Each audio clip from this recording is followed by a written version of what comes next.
네, 시청자 여러분 안녕하십니까. 6월 10일 목요일 파이널샷 지금부터 시작합니다. 자, 이 시각 양시장 계속해서 모두 7거래일 연속 상승세를 이어나가고 있습니다. 이 밤사이 뉴욕 증시의 경우에는 3대 지수 이 약보합권에 머물렀지만요. 다행히도 우리 증시 아직까지는 이 새 정부에 대한 출범 기대감이 지수를 끌어올려주고 있습니다. 자, 이 코스피에서는 한 주간 수급적으로 봤을 때 외인 매수력이 점차 줄어드는 모습인데요. 심지어 지금 이 시각에는 약간 팔아내는 흐름까지 나와주고 있습니다. 이 다행인 점은요, 기관 매수력이 견조합니다. 특히나 연기금의 경우에는 오늘 강하게 다시 한번 매수 사인을 보내게 되면서 지수 하박을 천천히 닫아주고 있는 그런 모습이 나와주고 있는데요. 자, 그렇다면 이렇게 호재가 가득한 시장 속에서 오늘은 과연 어떤 투자 포인트가 기다리고 있을까요? 자, 바로 마켓 A컷을 통해서 알아보시죠. 자, 오늘 저희가 뽑은 이 가장 중요한 마켓 A컷, 오늘 원전주 흐름 굉장히 강합니다. 이 원전주에 이어서 원전 해체주까지 현재 이 수급이 몰리고 있는 그런 상황인데 비단 뉴욕 증시뿐만이 아닙니다. 이 국내 증시에서도 지속적으로 이 정책들이 같은 방향을 가리키고 있죠. 바로 원전주입니다. 자, 이 정치적 분열이 확대되어 가고 있는 미국, 그리고 한국의 경우에는 현재 계속해서 새 정권을 맞이하게 되면서 그 기대감이 부풀어가고 있죠. 자, 우선 미국의 경우에 에너지 그간 기조 정책을 한번 확인을 해볼까요? 가장 첫 번째는 오바마 정부겠죠. 이 오바마 시절에 클린 파워 플랜트를 시작으로요. 이 트럼프 일기에서에는 규제를 다시 한번 되돌리는, 완화하는 흐름이 나왔습니다. 다시 한번 그 이후에는 이 민주당이 정권을 잡으면서 바이든 대통령 쪽에서 다시 한번 이 친환경 쪽 규제 강화를 다시 한번 시도를 했고요. 이번에 다시 한번 트럼프 2기를 맞으면서 변화의 물결이 네 번째로 찾아왔습니다. 자, 이 한국 같은 경우에는 제3차 에너지 기본계획 그 안에서도 특히나 최근 들어서 이재명 대통령의 당선 이후에 에너지 그중에서도 원자력 발전 관련해서 힘이 실리고 있는 모습이죠. 자, 특히나 오늘 원전주 더 나아가서 해체주까지 현재 강한 흐름 보여주고 있는 오늘 가장 먼저 오늘의 상승을 만들어준 주요 재료부터 차근차근 만나보시죠. 자, 가장 먼저 이 뉴욕 증시에서 보도록 하겠습니다. 아직 여전히 핫한 테마 바로 이 원자력인데요. 역시나 이 원자력이 어느 그런 다른 섹터보다도 강한 흐름 보여주고 있습니다. 아무래도 이 뉴욕 증시와 국내 증시 모두 연일 호재가 만발하기 때문인데, 자, 가장 먼저 뉴욕 증시에서도 밤 사이에 이 강한 이슈들이 두 가지가 크게 나와줬습니다. 이 주요 큰 모멘텀은 역시나 오클로. 자, 이 오클로가요, 2년 이상의 이런 지연 끝에 드디어 이 공군기지의 전력망을 이렇게 공급을 따냈습니다. 이로 인해서 이 30% 이상 밤 사이에 급등하면서 사상 최고치를 경신을 해줬었죠. 자, 정확히는요, 알래스카의 아일슨 공군기지에 원자력 발전소를 설치할 예정인데요. 계약은 아직 이루어지지 않았습니다. 이 부분은 좀 체크를 반드시 하셔야겠고요. 이 공군으로부터 허락 통보를 받았다는 점에서 이 조만간 성사될 것이란 기대감이 모아지고 있고요. 이렇게 계약이 최종 확정된다면 이번에 오클로는 오로라 파워하우스라는 이런 원자력 설비를 운영을 하게 됩니다. 이 설비의 설계부터 또 운영까지 총 과정을 완전히 도맡아서 하는 건데요. 어느 정도는 예정된 이슈였습니다만 그래도 이번에 확정 거의 되는 그런 발표가 나오면서 시장이 확신을 더해줬죠. 자, 여기에 최근 한 달간 오클로의 경우에는 142%나 급등했습니다. 올해 들어서는 220%나 급등을 보여줬고요.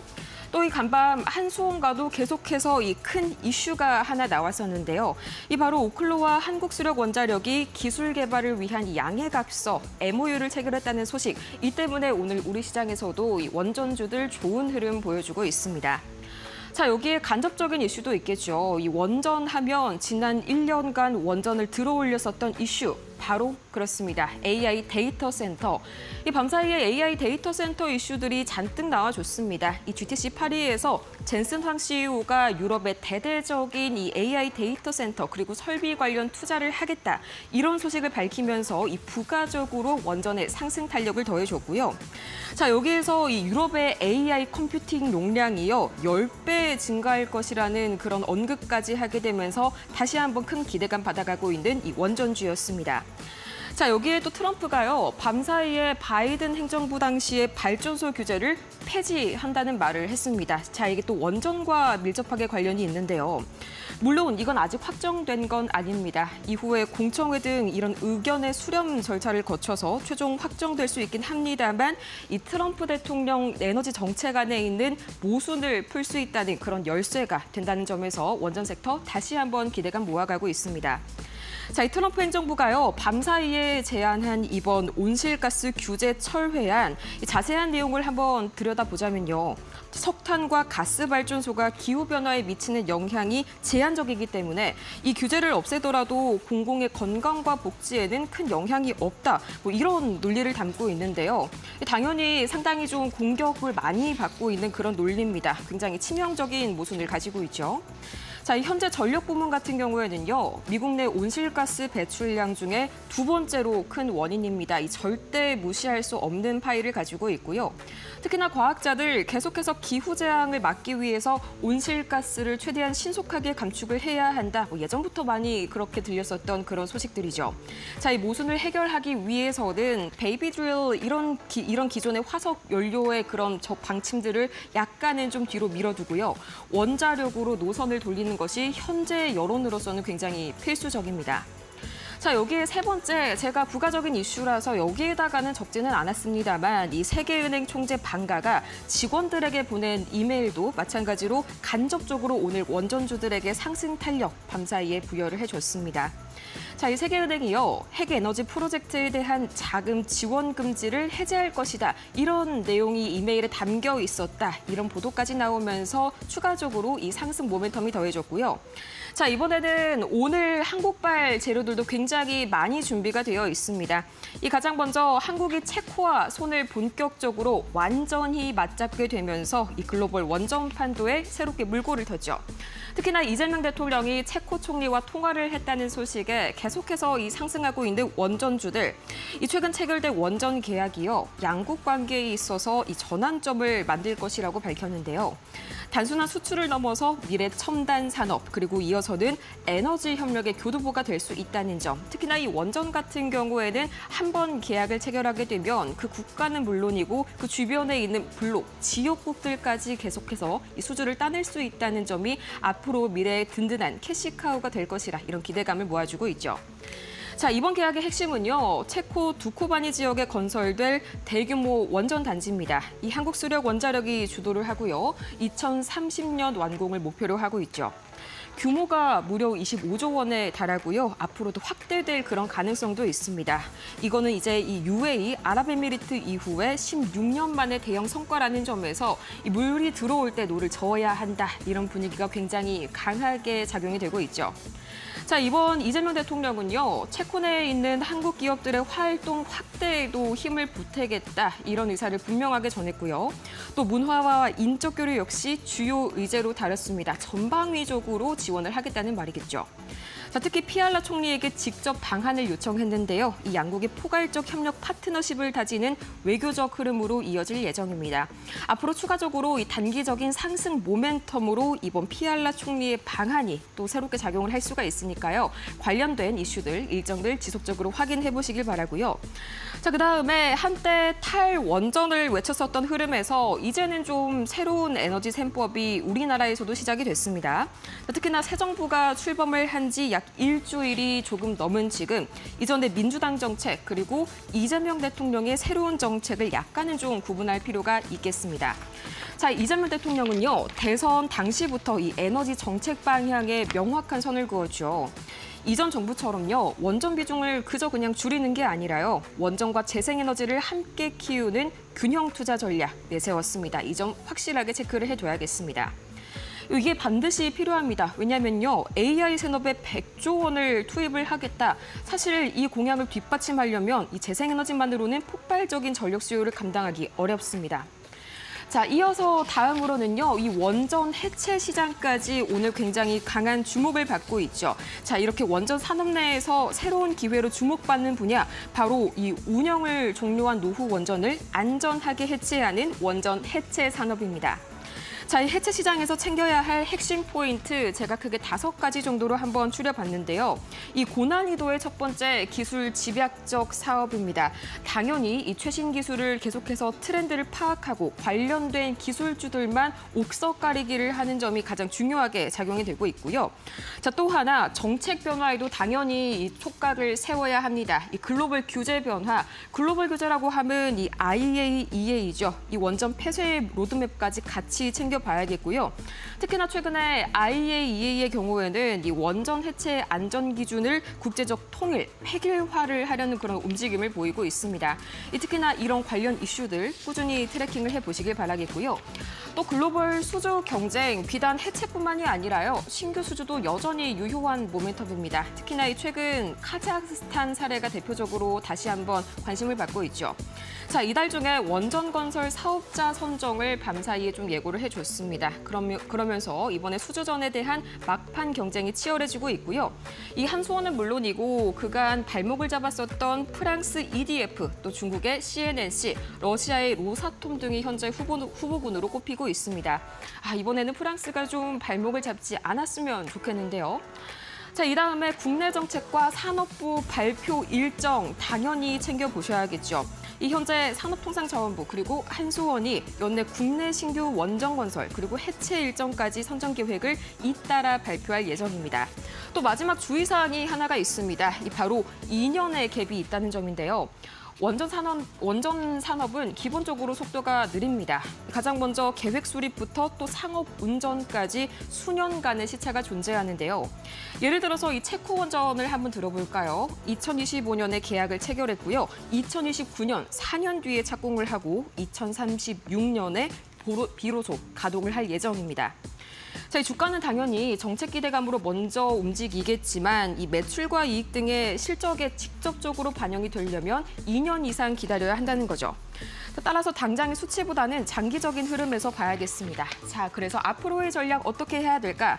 이 장기적으로는 해외 수출 가능성, 특히나 수주 가능성이 높은 그런 기업이 핵심입니다. 이 대표적으로 UAE 바라카 원전 수출 이력을 가진 두산 에너빌리티 그리고 한전 기술이 여기에 해당이 되겠죠. 자, 이 중기적으로는요, 기술 보유 기업이 주목이 됩니다. SMR 기술과 원자로 제작을 물론이고요. 방금 말씀드렸던 이 원전 해체, 특히나 이 방사성 폐기물 처리가 핵심 기술입니다. 함께 이 주요 기술로 보셔야겠고요.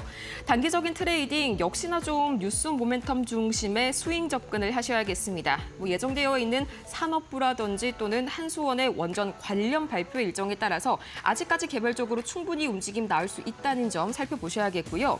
자, 이 전통 건설주까지 픽앤쇼벨로 현재 나와 있습니다. 그전에는 원전의 픽앤쇼벨 하면 전력이었죠. 이번에는 건설주, 그중에서도 현대건설 계속해서 이 증권가의 목표 주가 상향 리포트들이 나오고 있는데요. 그 중심에 바로 원전이 있습니다.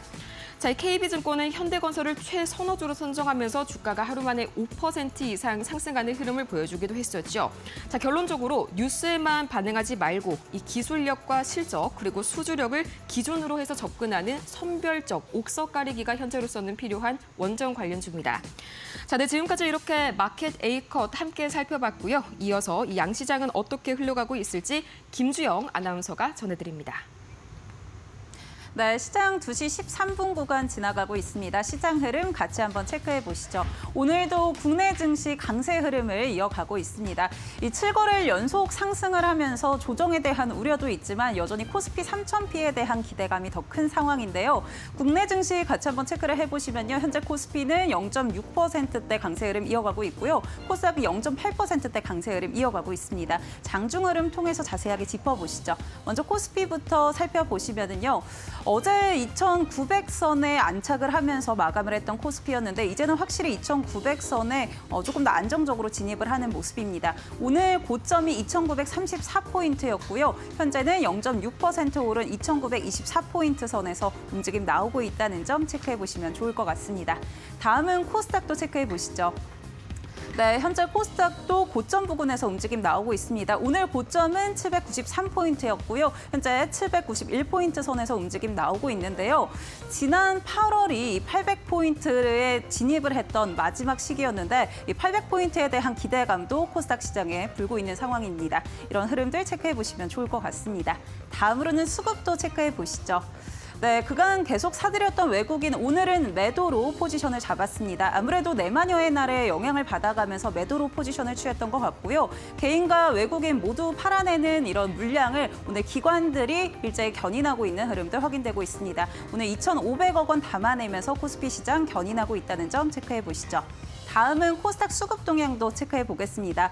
오늘 개인과 기관의 매수 흐름 들어오고 있고요. 외국인 같은 경우 260억 원 팔아내고 있습니다.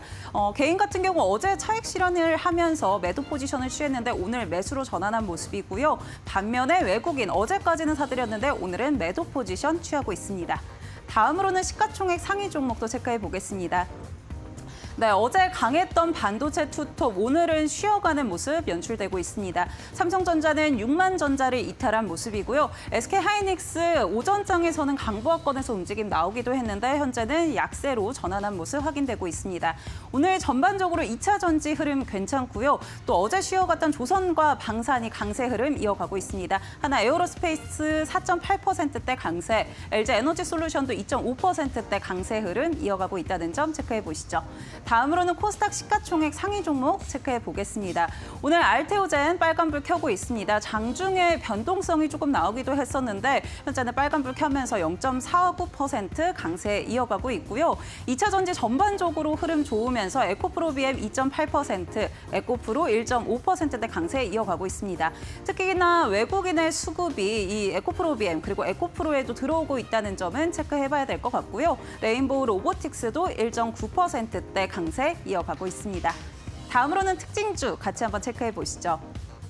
네, 오늘 한전기술입니다. 간밤에 뉴욕 증시에서 원전주들이 정말 폭등을 했습니다.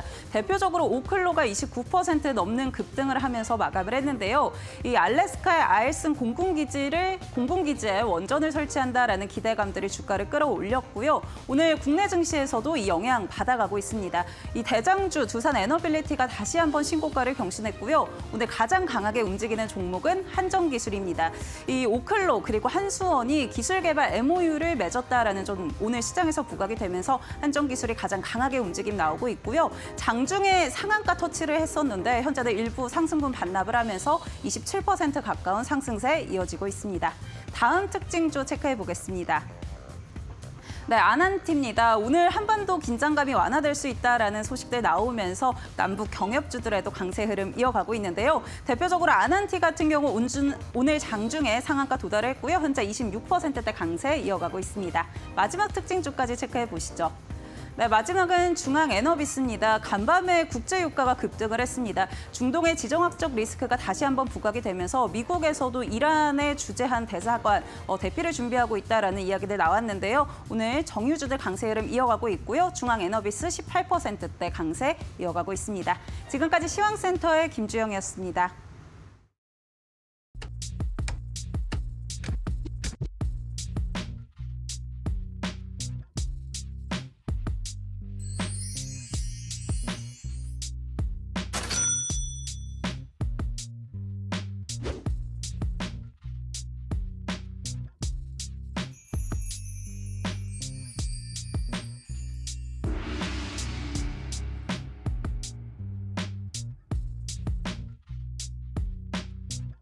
여기서 어떤 부분을 집중적으로 봐야 하는지. 우리가 이제 달러에 대해서는 되게 잘 많이 알잖아요. 요즘에는 이제 미국 미연준의 파월 의장이 FOMC 금리 결정만 하면 거의 실시간으로 국내에서 이제 중계도 하고 분석도 하고 계속 그렇게 진행하고 있기 때문에 또 그게 또 워낙에 이제 미국의 금리 결정이 전 세계 물차별적으로 영향을 주고 있지 않습니까? 근데 되게 관심이 많은데 어떤 이유든 사드 이후에 이제 중국과 관계라든가 또 중국에 대한 우리나라 사람들 생각이 조금 더 그렇게 돼서 중국에 좀 관심이 별로 없는 상황인 것 같아요. 이제 제가 금융 쪽을 봤을 때 중국이 그 실물 경제는 상당히 높아졌잖아요. 미국이 한 50, 70% 왔다고 그러지 않습니까? 근데 금융 쪽은 되게 취약하거든요. 그래서 중국은 그 사이에 이제 위안화를 중심으로 디지털 화폐든 또 위안화의 국제화를 위해서 또 위안화의 길게 봐서는 위안화의 패권, 금융의 중국몽을 위해서 계속 노력해 왔어요. 그런 시스템, 국제금융 체제, 위안화 중심 체제, 중국이 어떤 노력을 하고 있는지 우리가 좀 알고 있을 필요가 있다. 이래서 책을 써서 좀 이렇게 하게 됐습니다. 네. 되게 중요한 질문인데요. 제가 자꾸 책을 거론하지만 많은 전문가들의 생각이 저도 동감인데요. 한 세대 안에는 쉽지 않을 것 같습니다. 왜냐하면 달러 패권이 형성되기 전에는 파운드 패권이었잖아요. 영국 파운드에서 달러로 넘어올 때 1, 2차 대전을 통해서 이미 그 과정에서 미국이 글로벌 경제력이나 여러 가지 전체적인 힘이 훨씬 영국보다 커졌지만 달러 패권은 훨씬 후에 됐습니다. 너무나 잘 아시는 것처럼 1945년 2차 대전이 종전되기 1년 전에 1944년에 미국 브레튼-우즈, UNFC인 브레튼-우즈에서 전 세계 사람들을 모아놓고 1온수당 35달러라는 금과 달러를 엮고 그 다음에 달러는 다른 화폐들하고 이렇게 환율을 정하는 그 당시에 이제 마르크라든가 엔이라든가 파운드 다 마찬가지죠.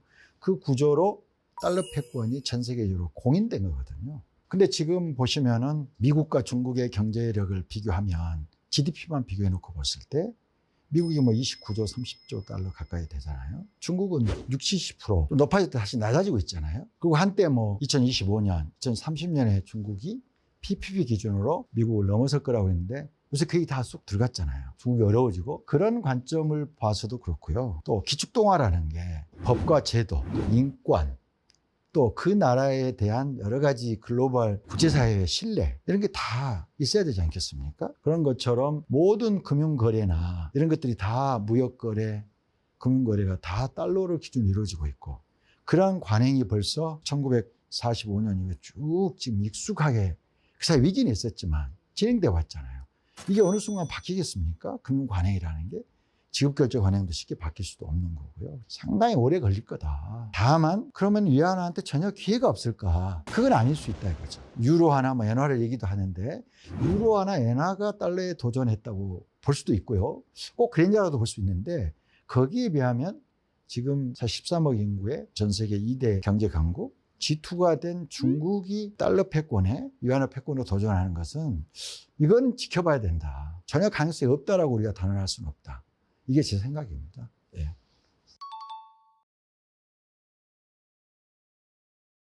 저는 중국의 지난 3, 40년 사이에 경제든 중국 전체를 보더라도 가장 중요한 사건은 2001년 중국의 WTO 가입이라고 봅니다. 그건 세계화의 덕을 엄청나게 봤고요. 그 후에 그래서 세계 공장이 됐지 않습니까? 그런데다가 아날로그 시대에서 디지털 시대로 전 세계가 변화해 왔잖아요. 여러 가지 빅테크, 플랫폼 이런 것들이 다 아시다시피 그 디지털 혁명이 전 산업, 특히 금융에서도 똑같이 이루어졌거든요. 그래서 중국은 아시는 것처럼 종이화폐에서 신용카드를 거치지 않고 바로 QR로 갔잖아요. 그게 알리페이 이제 유체페이지 않습니까? 이 QR이 이제 대단히 일반화돼 있죠. 중국에서의 일반적인 지급결제 관행은 QR이지 않습니까? 근데 그렇게 보면은 중국은 소위 디지털 화폐라는 측면에서 QR로 이미 어느 정도 디지털 간편 결제에서 굳혀져 있고요.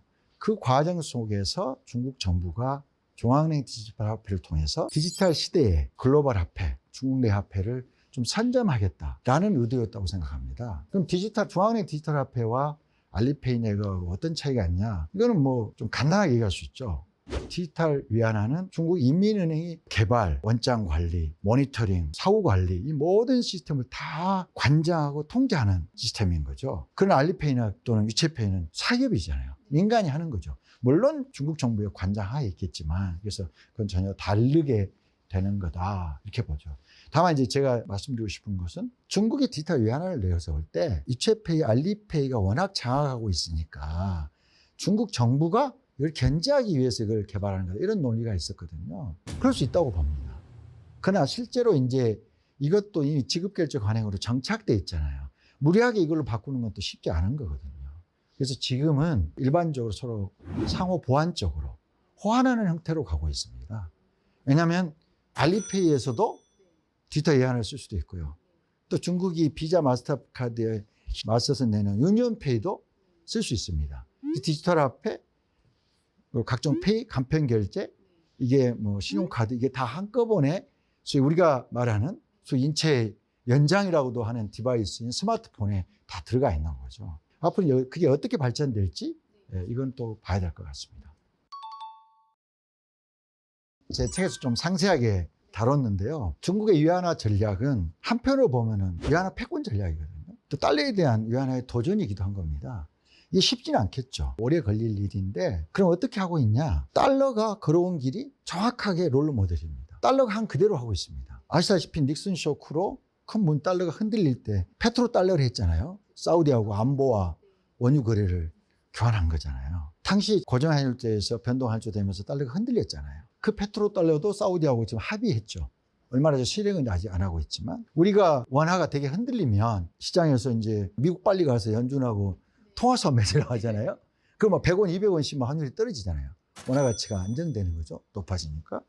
미국은 이제 주요 국가하고만 하고 또 우방하고만 하고 제한적으로 하잖아요. 중국은 웬만한 신흥국하고 다 합니다. 많이 지금 밀려가고 있어요. 주로 신흥국이겠죠. 그 다음에 위안화 직거래 시장을 여는 거죠. 그러니까 전 세계 외환 시장, 외환 거래 대부분의 주도적인 화폐는 달러고 그게 지금 달러 패권이 돌아가는 거잖아요. 여러 나라의 특히 금융 허브를 중심으로 예를 들면 런던이다, 프랑크푸르트다 이런 곳에 위안화 직거래 시장을 열고 있습니다. 그리고 스위프트라고 전 세계 200개국 15,000개 웬만한 은행은 다 거기에 가입돼 있고 우리나라 예를 들면 국민은행, 신한은행, 하나은행 이런 은행들, 우리은행 모두 다 스위프트 코드를 통해서 우리가 송금하면 들어가 있잖아요. 그 스위프트를 대체하기 위해서 CIPS라고 국경과 결제망을 만들어 두고 있잖아요. 그거는 초창기 스위프트하고 또 협업을 해서 만들었습니다. CIPS라는 국경과 결제망을 지난 우크라이나 침공 이후에 러시아가 스위프트 배제되는 금융 제재를 당했잖아요. 그 후에 지금 그거 만들어 놨잖아요. 기존에 루시아와 중국 간의 거래에 지금 뭐 상당히 반 이상 경우에 따라서 더 높은 비율로 그 망을 이용해서 지금 하고 있고요. 또 하나는 브레튼 우즈 체제 이후에 세계은행과 IMF를 만들었잖아요. 그 비슷한 거를 AIIF도 들어보셨잖아요. 아시아 인프라 투자은행. 중국이 만든 세계은행입니다. 그 전 세계 뭐 100여 개국 이상하고 1대1로 하고 있잖아요. 그게 다 위안화의 통로가 될 수 있는 거죠. 거기다가 브릭스가 지금 그게 이제 되게 커져서 지금은 브릭스 플러스가 됐고 지금 20, 30개 국가가 가입 대기하고 있습니다. 거기에 NDB라고 신개발은행이라고 그게 지금 본점이 상하이에 있습니다. 브릭스의 또 세계은행인 거죠. 그리고 비상대응기금이라고 브릭스의 IMF라는 걸 또 만들어서 운영하고 있지 않습니까? 그런 것들이 이제 다 확장되면 이게 전부 위안화의 통로가 될 것이다. 그래서 미국이 지금까지 달러 패권을 해왔던 것의 대부분을 중국은 하나씩 그게 얼마나 많이 활성화되고 얼마나 많이 거래가 되고 있느냐는 다른 문제입니다. 체계는 다 갖춰져 있다. 국제금융체제든 또 위안화 중심으로 중국이 자체적으로 할 수 있는 거거든.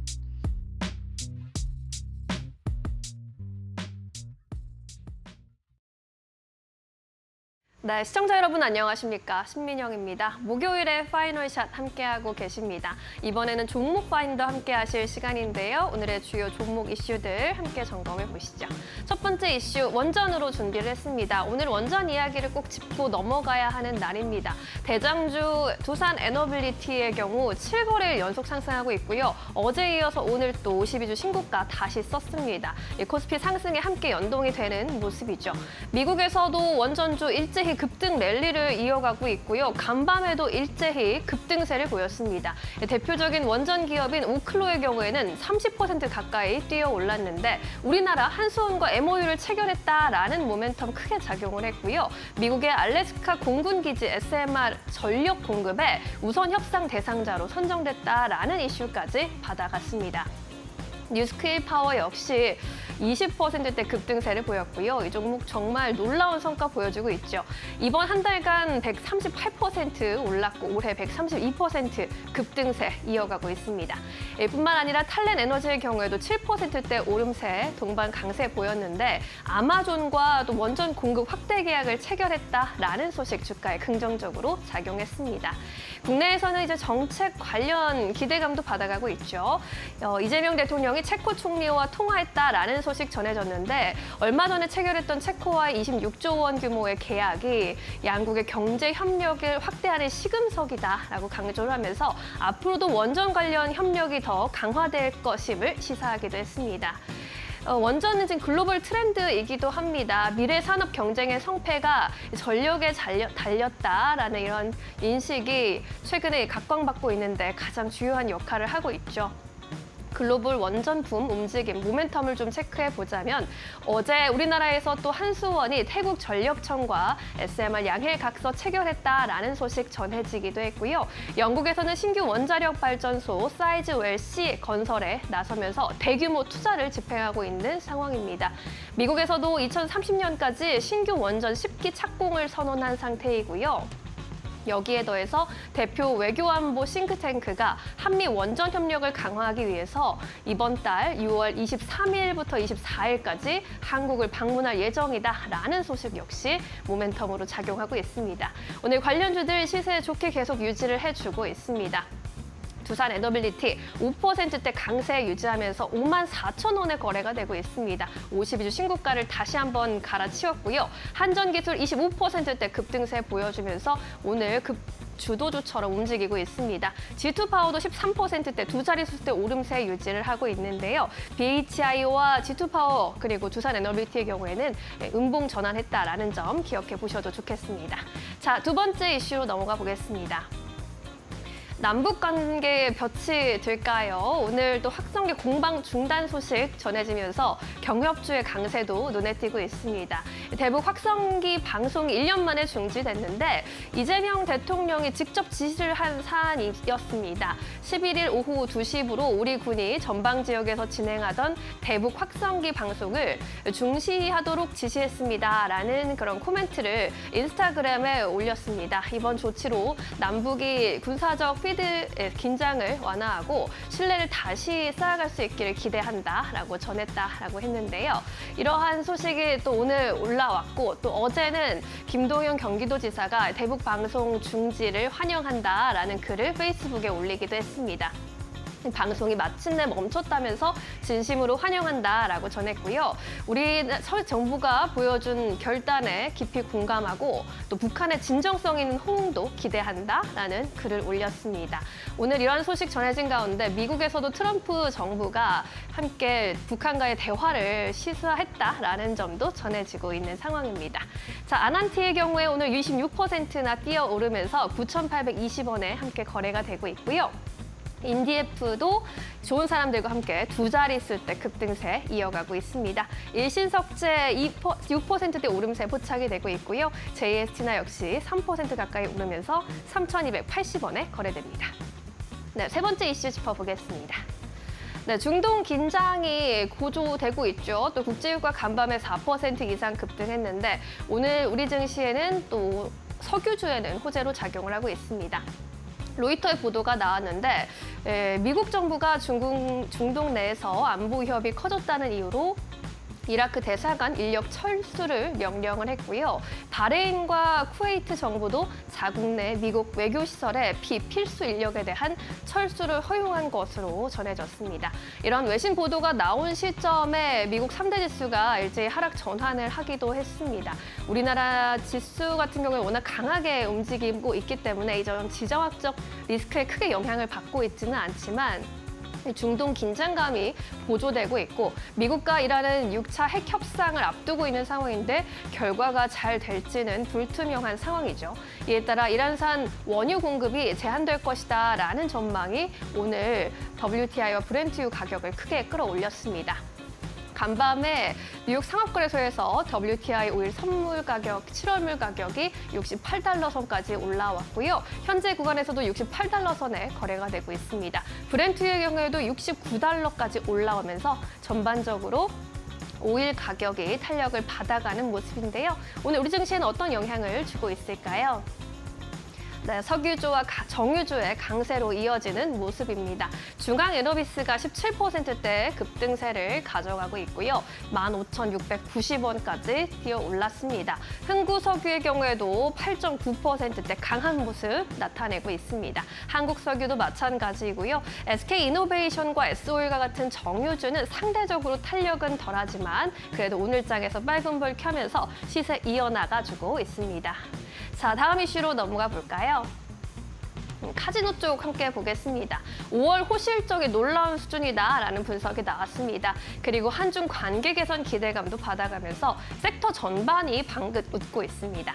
하나투자증권이 오늘 리포트를 내놨는데 롯데 관광개발에 대해서 괄목상대다, 눈을 비비고 다시 볼만하다라고 했습니다. 그것은 바로 실적이었는데 비수기였던 1분기 호실적을 기록했고 더욱 개선된 2분기 실적이 예상된다고 했습니다. 그리고 성수기로 접어드는 3분기에는 더욱 놀라운 실적 나타날 것으로 봤고요. 5월에 카지노 방문객 수가 2달 만에 5만 명대 진입을 했습니다. 지난 4월에 4만 명대를 기록했었는데 금방 또 5만 명대를 넘어선 거고요. 고객 DB 확대에 따라서 가파른 실적 개선이 확인되고 있다고 했습니다. 공격적인 마케팅이 주요했다라는 평가이고요. 제주 국제선 연결 도시 수가 확대되고 있는데 이것이 신규 고객을 유입을 유발하고 있다면서 회사의 카지노 지표 그리고 실적 개선에 크게 기여할 것이라는 전망을 내놨습니다. 월별 카지노 드로백, 순 매출액 그리고 방문객까지 모두 이렇게 우상향 곡선을 그리면서 역대 최고 수준으로 올라왔다라는 점 지켜볼 만하다라고 강조를 했는데요. 카지노주 어떻게 움직이고 있는지 섹터 전반 한번 체크해 보겠습니다. 앞서 살펴본 롯데 관광개발 3% 가까이 여전히 오름세 유지하고 있습니다. 13,400원에 거래가 되고 있고요. GKL과 하나투어도 함께 동반 강세 포착이 되고 있습니다. 이 밖에 파라다이스 또 카지노주 안에서 1%대 오름세 포착이 되고 있고요. 노랑풍선은 0.5%대 강세 가져가고 있습니다. 자, 이렇게 오늘 카지노주 흐름까지 함께 체크해봤습니다. 주요 이슈들 점검해봤고요. 이번에는 조금 더 자세한 의견 전문가 통해서 들어보겠습니다. 김동아 전문가 연결돼 있습니다. 전문가님 안녕하세요. 네, 안녕하세요. 네, 특징주들 흐름 점검해보고 있는데요. 오늘 어떤 종목에 눈길을 주고 계십니까? 네, 오늘 같은 경우는 이제 한전기술과 이제 아난티라는 종목, 두 종목을 좀 보고 있고요. 한전기술 같은 경우에 어제 미국의 대표 원전체인 그 오클로가 한국의 한수원과 기술 개발을 위해서 MOU 체결 소식이 있었습니다. 추가적으로 이제 공군 기지 전력 공급을 따냈다는 소식으로 한 30% 정도 폭등하는 모습이 나왔었는데요. 이 국내 원전 관련주들의 상승세가 나왔는데 그 전에 움직임이 좀 좋지 않았던 종목들이 최근에 다시 한번 움직임이 강하게 나오고 있는 모습입니다. 추가적으로 이제 캐나다의 시장 개척단 첫 파견이 시작이 되면서 이 캐나다의 수주까지 목표로 하고 있다라는 내용이 나오고 있고요. 특히 그동안에 이제 원전주들의 상승이 나올 때 조용하던 이 한전기술이 오늘부터 강하게 시세를 뿜어주고 있는 모습입니다. 후발주로 분류될 수 있겠지만 강한 상승이 시작되는 자리인 만큼 관심 가져보는 것 상당히 괜찮아 보인다고 생각을 하고 있고요. 두 번째로는 이제 아난티라는 종목인데요. 이재명 대통령의 지시에 따라서 선제적으로 대북 확성기 방송을 중지한 것에 대한 호응 조치로 북한에서도 대남 소음 방송을 좀 멈췄다 이런 식으로 좀 내용이 나오고 있습니다.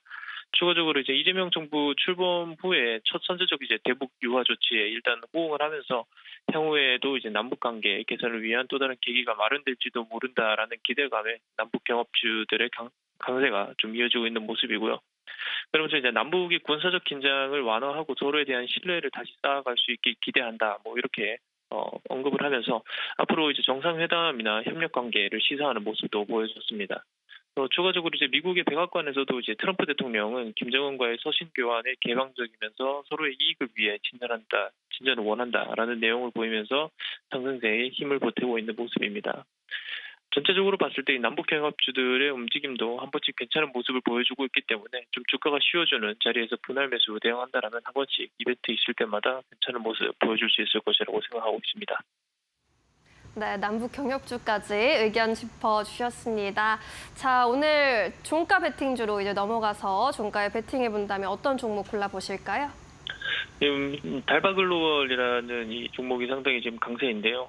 일단 상장 이후에 최고가를 오늘 찍으면서 꾸준히 상승세가 나오고 있는 모습을 보이고 있습니다. 달바글로벌은 북미나 일본, 러시아 시장을 좀 싹쓸이하면서 글로벌 뷰티 강자로 좀 자리매김을 하고 있는 모습인데, 추가적으로 최근에 이제 이재명 대통령이 그 외교 활동이 좀 중국을 겨냥한 활동을 많이 할 것으로 예상이 되고 있습니다. 그래서 중국과의 관계 개선에도 큰 영향을 받는 것으로 좀 보여지고 있고요. 이뿐만 아니라 K-뷰티 기업들, 특히 APR을 좀 대상으로 줄줄이 목표가를 상향시키고 있는데, 글로벌 판매 확대에 따라 가지고 이제 매출액 증가도 큰 폭으로 좀 증가할 것으로 보여지고 있고요. 앞으로 성장성이 좀 더 커질 것으로 보여지고 있기 때문에 K-뷰티 관련주들 꾸준히 지켜보시는 것도 좋을 것 같습니다. 그래서 달바글로벌도 오늘 종가 베팅 종목을 좀 선정을 해봤고요. 일단 실적이 굉장히 좀 뚜렷하기도 하고 외국인들의 매수세가 꾸준히 받쳐주는 자리에서 분할 매수 노려보시는 것도 좋을 것 같습니다. 그래서 오늘 달바글로벌 매수가 같은 경우에는 현재가 대략 한 16만 4천 원에서 좀 유지가 되고 있는데, 종가 금액을 좀 확인하면서 15만 5천 원까지도 분할 매수가 충분히 가능할 것으로 보여지고요. 목표가 같은 경우에는 좀 중장기적으로 22만 원까지 또 충분히 가능할 것이다라고 생각을 하고 있습니다. 손절가는 14만 7천 원 제시하겠습니다. 네, 김동화 전문가는 오늘 종가 베팅주로 달바글로벌 선정해 주셨네요. 자세한 내용 잘 챙겨가 보시길 바라겠습니다. 오늘 여기까지 들을게요. 고맙습니다. 고맙습니다. 네, 오늘 놓치지 말아야 할 특징주들 한자리에 모아서 총 정리해 볼 시간입니다. 종목 파인더, 이번에는 박근호 이사와 함께하겠습니다. 이사님 안녕하세요. 안녕하십니까. 네, 반갑습니다. 먼저 파이널샷에서 포착한 오후장 특징주 15개 열어보겠습니다. 자, 오늘도 여러 가지 종목 자리에 있습니다. 앞서 살펴본 아난티와 같은 남북 경협주 눈에 띄고요. 흥구석유와 같은 정유, 석유 섹터도 오늘 분위기 굉장히 좋습니다. 이 안에서 어떤 종목 포착해 주셨을지 첫 번째 특징주 열어보겠습니다. 저기 있네요. 한국화본 네. 골라주셨어요. 조선 LNG 쪽 이제 움직임 좋게 흘러가는데 어떤 모멘텀에 집중하고 계십니까? 네, 오늘 시장에서 이제 원자력 그다음에 대북주 빼면 얘기가 안 되는 시장인데 그 외에 좀 관심을 덜 받고 있지만 그래도 주가 흐름은 정말 좋은 어떤 섹터 중에 LNG 섹터 중에 이제 한국화본 좀 골라봤는데요. 역사상 신고가를 오늘 갱신을 했다가 좀 약간 좀 밀려 있는 상황이죠. 아시긴 합니다만 추세가 너무 좋아서. 일단 한국화본 같은 경우는 관심 있으신 분은 다들 아시겠습니다. 밸류체인, LNG 밸류체인 쪽에서 그 LNG 탱크산 안에 이제 본액제를 만드는 기업이죠. 우리나라에서 동성 화인텍과 이제 시장을 양분하는 기업인데, 매출은 카본이 좀 많고 그다음에 영업이익은 동성 화이텍이 조금 좋은데, 올해는 이제 한국카본이 둘 다 좋을 것으로 좀 예상을 좀 하고 있는 부분들이 어떤 주가에 좀 적용이 되고 있는 상황인데요. 동성 화이텍이랑 한국카본이랑 거의 똑같은 어떤 사업 구조를 갖고 있고 주가 흐름도 거의 비슷하죠. 일단 그 상반기의 모멘텀은 지금 주가에 다 적용이 되어 있다라고 보는 게 맞을 것 같고, 하반기에 이제 어떤 모멘텀이 있는지 좀 살펴봐야 되는데, 네. 하반기 사실 이 조선이라는 건 우리가 자동차처럼 많이 팔리면 막 찍어낼 수 있는 어떤 그 산업은 아니거든요. 이제 도크라는 게 정해져 있기 때문에 하지만 이제 수주를 하면은 그걸 이제 수주 잔량으로 쌓아놓고 수주가 몰리면 이제 그 신조선가 가격이 올라가기 때문에 이제 그 조선주들의 이제 영업이익 올라가는데, 조선주들이 한때는 환율의 수혜라고 얘기를 했습니다만은 수주를 하고 나서 배를 납품할 때까지 기간 동안 환율이 올라야 되거든요. 근데 지금 이제 올해 수주를 하는 것은 이제 앞으로 짧게는 1년 반, 2년 뒤에 납품하는데, 그 동안에 환율이 지금처럼 유지가 되거나 혹시 떨어지기라도 하면은 이제 그 부분이 좀 약간 리스크라고 이제 보시면 될 것 같아요. 한국화본 같은 경우에는 올해 이제 그 900억대로 전년 대비 영업이익이 2배가 늘어난다는 점. 일단 그 앞서서 이제 LNG선 같은 경우는 제가 왜 말씀드렸냐면, LNG선 수주가 바로 한국화본, 동선 화인텍의 실적과 연결이 되기 때문에 우리나라 3사들의 어떤 그 빅3의 LNG선 수주가 가장 중요한데, 좀 한계가 있죠. 우리나라 조선사들만 한계가 있기 때문에 한국화본, 이제 동선 화인텍이 중국 쪽으로 이제 진출을 하기 시작을 했어요. 중국의 이제 후동중화라고 중국의 현대중공업을 보시면 됩니다. 그 CSSC라고 정말 큰 조선사가 있는데, 네. 참고로 중국에는 우리나라 현대중공업 정도 규모의 조선사들이 한 15개 이상 있죠. 일단 이런 부분들, 그 다음에 하반기에 가장 기대하는 모멘텀 같은 경우는 이제 미국 LNG 터미널 관련돼서 LNG선 발주가 하반기에 굉장히 많이 몰릴 것으로 예상을 하고 있거든요. 하지만 하나 좀 우리가 참고를 해야 될 것은, 지금 전 세계 바다에 떠다니는 LNG선 중에 뭐 상당수는 우리나라가 만들긴 합니다만은 그동안에 중국이 한 9% 정도 점유율을 차지를 했었는데 올해 그다음에 작년 말서부터 LNG선 발주가 한 100대가 되면 그중에서 한 25대 이상은 중국이 좀 갖고 가고 있어요. 이런 식으로 생각을 하실 수도 있습니다. 트럼프 대통령이 뭐 중국 쪽 조선사들도 굉장히 많이 어떤 제재를 하지 않냐. LNG를 수출하는 나라는 미국도 있지만 사실 카타르가 더 클 수도 있다라고 생각을 할 수 있거든요. 그리고 중국 내에서도 LNG 그 국내에서 다니는 연안을 다니는 배도 많이 필요하기 때문에 상당히 좀 많이 따라왔습니다. 이런 부분들 한번 참고를 하시고요. 아무튼 정리를 하면 한국카본이 작년 대비해서 올해 영업이익이 2배는 거의 뭐 수주 잔량으로 봤을 때 담보가 돼 있는 상황이다. 이렇게 보시면 될 것 같고요. 차트 잠깐 보면서 말씀드리도록 하겠습니다. 네.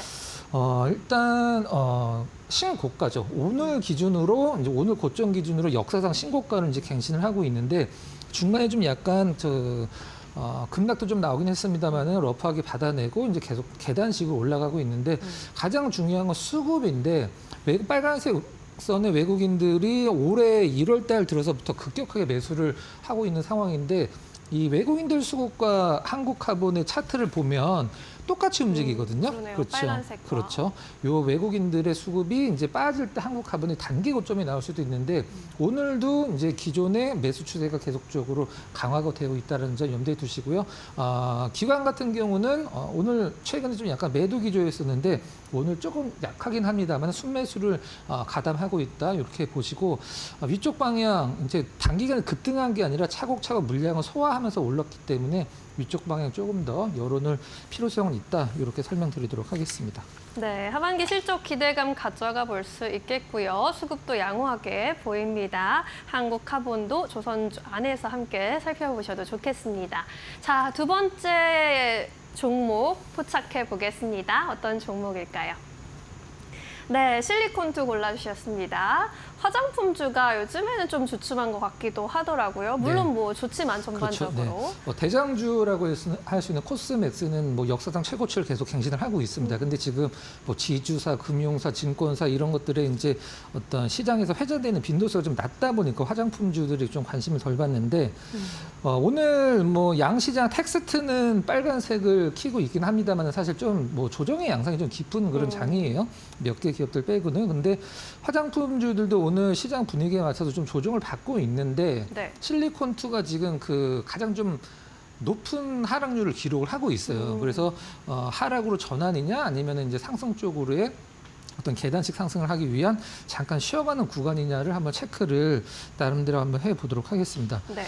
실리콘2는 뭐 실리콘2의 실적이 무너지면 사실 우리나라 인디 브랜드 전반적인 실적이 무너지는 어떤 그 바로미터이기 때문에 실리콘2가 가장 좀 중요한데 우리가 그동안 뭐 전년 대비, 뭐 전월 대비 이런 식으로 이제 어떤 뭐 수출액이나 이제 실적을 많이 보긴 합니다만은 이번에 6월 달에 초순, 중순, 하순으로 나눠서 초순에 6월 달 초순에 그러니까 6월 1일서부터 10일까지 화장품 수출이 이제 집계가 됐죠. 굉장히 좀 긍정적으로 실리콘2 입장에서 굉장히 긍정적인 부분이 많이 좀 발견이 되는데 일단 올해 이제 그 이번 달이죠. 6월 초순에 이제 화장품 수출액이 5월 초순 대비해서 한 31% 늘었다라는 이제 발표가 좀 있었는데 여기서 이제 국가별로 보는 게 가장 좀 중요하다라고 좀 생각을 하고 있어요.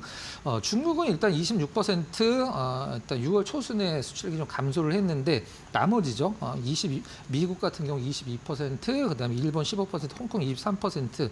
그다음에 가장 중요한 부분이 있는데 폴란드 쪽에 5월 초순 대비 6월 초순 화장품 수출액이 거의 2000%, 1997% 정확히 늘었다라는 발표가 네. 있었는데 그동안에 너무 적었기 때문에 기저효과로 이렇게 늘은 거 아닌가요? 라고 생각을 하실 수도 있는데 사실 폴란드는 그 유럽으로 어떤 우리나라 기업들이 그 사업을 하기 위해서 전초 기지로 삼는 국가죠. 우리나라 배터리 기업들도 유럽 시장 공략하기 위해서 폴란드에 많이 공장들이 있거든요. 근데 실리콘2가 유럽 시장을 공략하기 위해서 유럽 그 시장의 어떤 판로를 확대하기 위해서 폴란드에 창고가 굉장히 큰 게 하나가 있거든요. 우리나라에서 유일한 걸로 제가 알고 있는데 폴란드 쪽으로 화장품 수출이 늘었다. 그거는 실리콘2 창고 쪽으로 화장품이 들어갔다. 그것은 유럽 쪽으로의 수출을 의미한다. 이렇게 해석을 우리가 할 수가 있는 부분이거든요. 그렇기 때문에 실리콘2의 실적은 뭐 이렇게 걱정할 필요는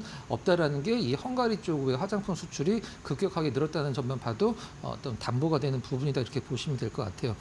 가장 중요한 것은 일단은 수급이 가장 좀 중요하고 화장품 전반적으로 어떤 분위기도 중요한데 나름대로 뭐 오늘 화장품 전반적으로 쉬어가는 구간 내에서 차트 한번 잠깐 보시면 여기 앵커 쪽 보시면은 그 빨간색 선 외국인들 수급이거든요. 실질적으로는 외국인들이 최근에 이제 5월달, 6월달 들어서 기관 쪽이 좀 매도가 나온 걸 외국인들이 받으면서 일단 실리콘2가 어제 급등까지 나왔는데 그렇다라고 하면 오늘 급락 나왔을 때 외국인들이 과연 차익 실현을 얼마나 하고 있는지 아니면 팔았던 기관이 다시 사는 어떤 흐름을 보여주는지 그걸 이제 가장 중요하게 보시면 될 것 같은데 매도 유지를 하고 있는 기관은 사실 오늘도 팔고 있습니다. 하지만 외국인이 오늘 사주면 좋겠지만 그동안에 샀던 거 대비해서는 소폭 조금 매도가 나오고 있다고 보시면 될 것 같아요. 오늘 매도는 제가 봤을 때는 뭐 그동안에 어떤 실리콘2의 주가 흐름을 결정지었던 외국인들의 수급보다도 매도보다도 개인들 쪽에 어떤 차익 실현 물량이 좀 나오지 않나라는 생각을 좀 하고 있는 상황인데요. 이 선이 굉장히 중요합니다. 이 선이 어떤 선이냐면 이 부분이 그동안 역사적인 실리콘2의 고점이거든요. 최고점. 그거를 6월달 들어서 돌파를 하고서 오늘 조정을 받는데 이 선을 지켜주는지 안 지켜주는지 이번 주 말 내일이죠. 그리고 다음 주 한 뭐 수요일 정도까지 이 지지 라인을 전고점 라인을 지지하면서 반등 시도를 하는지가 기술적 분석으로는 가장 중요하고 그다음에 오늘 좀 매도가 나오는 외국인들이 내일 다시 순매수 쪽으로 턴을 하는지 이 두 개 부분 지켜보시면 될 것 같습니다. 네, 오늘 급락이 나와서 또 보유하고 계신 분들은 좀 걱정이 되실 수 있는 부분일 텐데 어떤 부분 체크해야 할지 정확하게 또 짚어드렸으니까요. 투자 판단에 잘 참고해 보시기 바라겠습니다. 자, 이렇게 두 가지 특징주 정리해 보겠고요. 이번에는 공략주로 넘어갑니다. 어떤 종목 준비하셨습니까? 파라다이스 롯데관광개발은 굉장히 좀 많은 포커스를 받는데 그동안에 좀 약간 소외됐던 GK를 좀 준비를 해봤습니다. 카지노? 네. 자주 가세요? 한 번도 가본 적이 없습니다. 가본 적이 없으세요? 네. 네. 그럼 가져오신 이유는요? 네, GK를 한번 좀 말씀드려보도록 할게요. 일단 이따 기술적인 분석에서 말씀을 드리긴 하겠습니다만은 지금 GK 같은 경우에 코로나 때 최저 가격에서 조금 올라온 상황이거든요. 그렇기 때문에 앞으로의 어떤 실적 증가 전망을 예상을 했을 때 상당히 좀 가격적으로 가장 좀 메리트가 있지 않나라는 생각을 좀 하고 있어요. 최근에 이제 GK를 평가하는 어떤 리포트들이나 기사 내용을 보면 이런 쪽이 좀 가장 좀 많이 나오고 있는 상황이에요. 홀드율이 굉장히 좋아졌네요. 이런 식으로 많이 기사가 나와주고 있는데 보통 뭐 그 카지노를 얘기하고 일반적인 기업은 매출 영업이익이지만 카지노는 매출 영업이익이라고 하지 않고 드로백 홀드율이라고 얘기를 하죠. 드로백 같은 경우는 좀 감소를 했는데 드로백은 고객이 카지노 가서 이제 환전한 금액이 드로백. 내 환전을 100만 원에서 50만 원 잃고 50만 원 남겨갔으면 홀드율은 50% 이렇게 표현을 하는데 그 홀드율이 지금 굉장히 좀 좋아지고 있다. 무슨 말이냐? 일단 환전한 금액 대비 카지노가 갖고 가는 금액이 굉장히 좀 많아지고 있다. 이렇게 표현을 할 수가 있죠.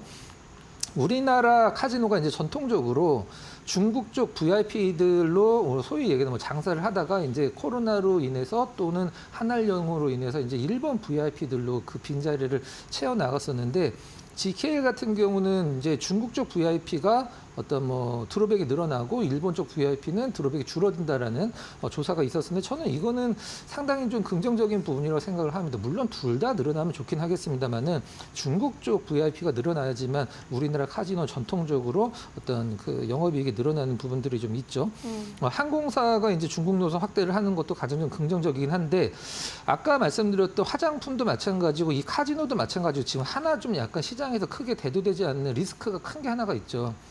알게 모르게 지금 코로나19가 재유행 가능성이 이제 대두가 되고 있는 상황에서 만약에라도 과거처럼 그러면 안 되겠습니다. 코로나19가 좀 염려를 할 정도로 바깥 생활을 좀 조심할 정도로 재유행을 한다라고 하면은 그 부분은 사실 이 뭐 화장품이나 이런 카지노 관련 섹터의 가장 큰 리스크라고 보시면 될 것 같아요. 그 부분은 계속적으로 좀 뉴스 플로우를 팔로우하셔서 체크를 하시면 될 것 같고, 수급이랑 잠깐 차트 보고 가격 전략 드리도록 하겠습니다. 수급이 뭐 너무 좋죠. 외국인 수급은 지금 언제서부터 샀는지 분간이 안 될 정도로 계속 사고 있는 상황인데, 기관 수급은 최근에 좀 약간 꺾이긴 했습니다만 오늘도 매도가 나오지만 외국인 수급이 가장 좀 중요해요. 역시 외국인 수급 순매수 기조 유지되고 있다는 점. 이 선이 어디냐면 이 선이 코로나 때 최저가 수준의 가격에다 지금 선을 그어놓은 거거든요. 근데 별로 올라온 게 별로 없습니다. 실적은 정상화가 됐는데 이 부분을 가장 좀 체크 포인트로 삼으시면 될 것 같고요. 가격 전략 좀 드리도록 할게요. 가격 전략은 매수가는 15,100원 전후면 뭐 큰 무리 없다라고 생각을 합니다. 오른 게 별로 없기 때문에 목표가는 조금 짧게 잡아보도록 하겠습니다. 18,000원. 손절가는 약간 러프하게 좀 한번 잡아볼게요. 13,500원 정도를 제시를 해드리도록 하겠습니다. 네, 좋습니다. GKL 공략주로 살펴주셨습니다. 중국에서 VIP가 돌아오고 있다. 수급도 양호하다 짚어주셨으니까요. 참고해 보시길 바라겠습니다. 목표가 18,000원으로 설정했습니다. 오늘 여기서 보내드릴게요. 고맙습니다.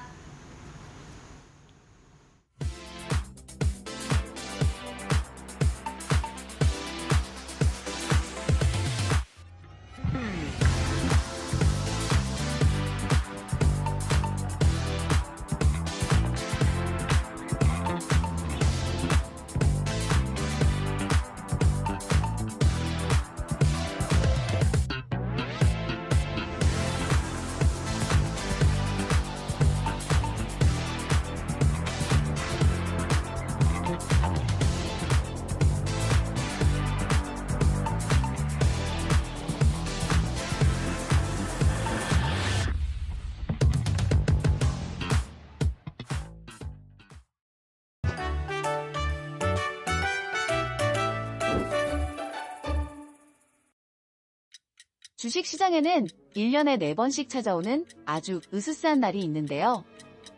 혹시 아시나요? 바로 내 마녀의 날입니다. 이름부터 좀 무섭죠? 조금 으스스하지만 주식과 파생상품 시장에서는 아주 중요한 날이랍니다. 오늘은 내 마녀의 날과 그 안에 등장하는 선물, 옵션에 대해서 알려드릴게요. 먼저 내 마녀의 날은 영어로 쿼드러플 위칭 데이라고 하는데요. 매년 3월, 6월, 9월, 12월의 둘째 주 목요일에 찾아옵니다. 주식 선물, 주식 옵션, 지수 선물, 지수 옵션, 이렇게 4가지 주요 파생상품의 만기일이 겹치는 날입니다. 선물, 옵션 동시 만기일이라고도 부르죠. 이 날의 시장은 혼란스럽고 예측 불가능하게 유동치는데요. 그 모습이 마치 마녀들이 장난을 치는 것 같다는 의미에서 내 마녀의 날로 불립니다. 그런데 선물과 옵션이 도대체 뭐길래 이렇게 시장이 유동칠까요? 먼저 선물이란 미래의 특정 시점에 미리 정한 가격으로 상품이나 자산을 사고 팔기로 약속하는 거래예요. 예를 들어 지금 A회사의 주가가 10만 원인데 3개월 뒤 10만 5천 원에 사기로 약속하는 거죠. 가격이 올라가면 이익, 떨어지면 손해가 나는 구조입니다. 반면 옵션은 살 권리 혹은 팔 권리만을 사고 파는 거래인데요. 콜옵션은 정해진 가격에 살 수 있는 권리, 풋옵션은 정해진 가격에 팔 수 있는 권리입니다. 쉽게 말해 옵션은 보험 같은 개념이라고 생각하면 편합니다. 주가가 예상과 다르게 움직여도 선택권이 있으니까요. 이렇게 4가지의 상품의 만기일이 겹치는 내 마녀의 날엔 기관 투자자들과 외국인 투자자들이 선물과 옵션 포지션을 정리하거나 새로 바꾸면서 거래량이 급증하고 주가도 급등락을 반복합니다. 이 날에는 갑작스러운 변동 가능성이 있으니 무리한 단타보단 시장 흐름을 관찰하고 자신의 포트폴리오를 점검하는 게 중요하겠죠? 특히 장 막판으로 갈수록 변동성이 커지는 경우가 많으니 이데일리TV와 계속 함께 해주세요. 그럼 다음 시간에 더 좋은 정보로 찾아오겠습니다. 오늘도 시청해주셔서 감사합니다. 평안한 하루 되세요.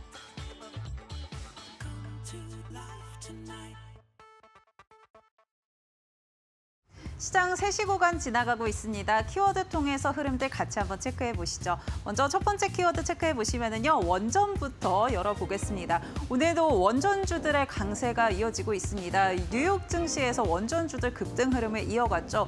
대표적으로 오클로가 29%대 강세로 마감을 했고요.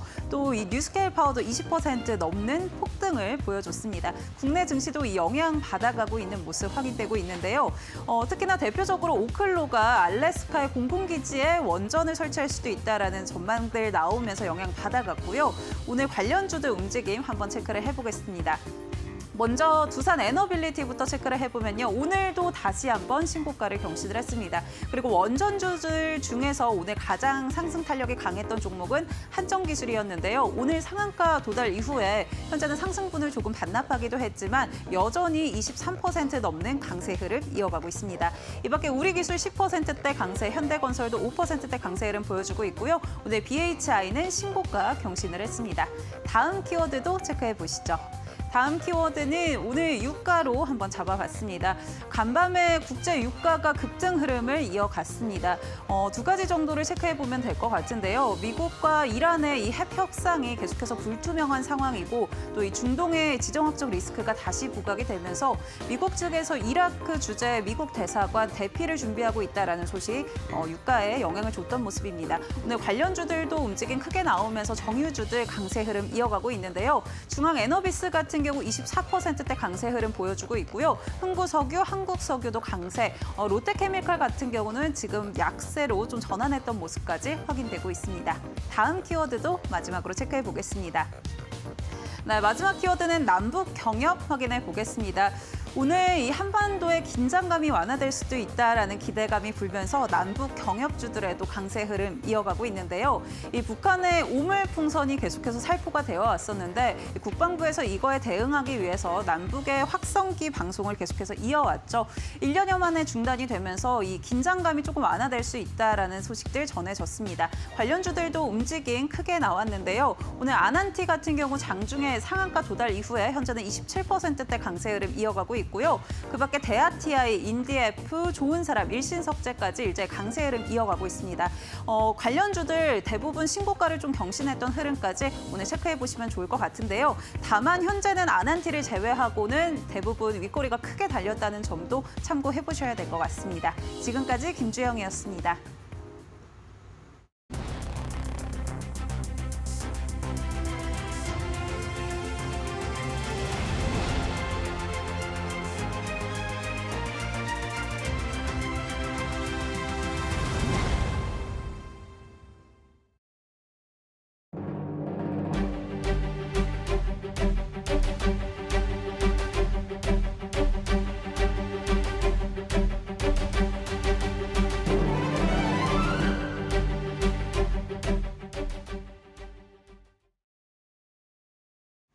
자, 오늘은 목요일이죠. 이 배종찬의 시장 이야기 시간 이어가 보도록 하겠습니다. 오늘 나눠본 이슈는요. 이 코스피가 7거래일째 상승 가도를 달려가고 있죠. 이제는 3,000피, 그중에서도 특히나 주목해야 할 이런 섹터와 종목들 어떤 게 있을지 한번 차근차근 이야기 나눠보도록 하겠습니다.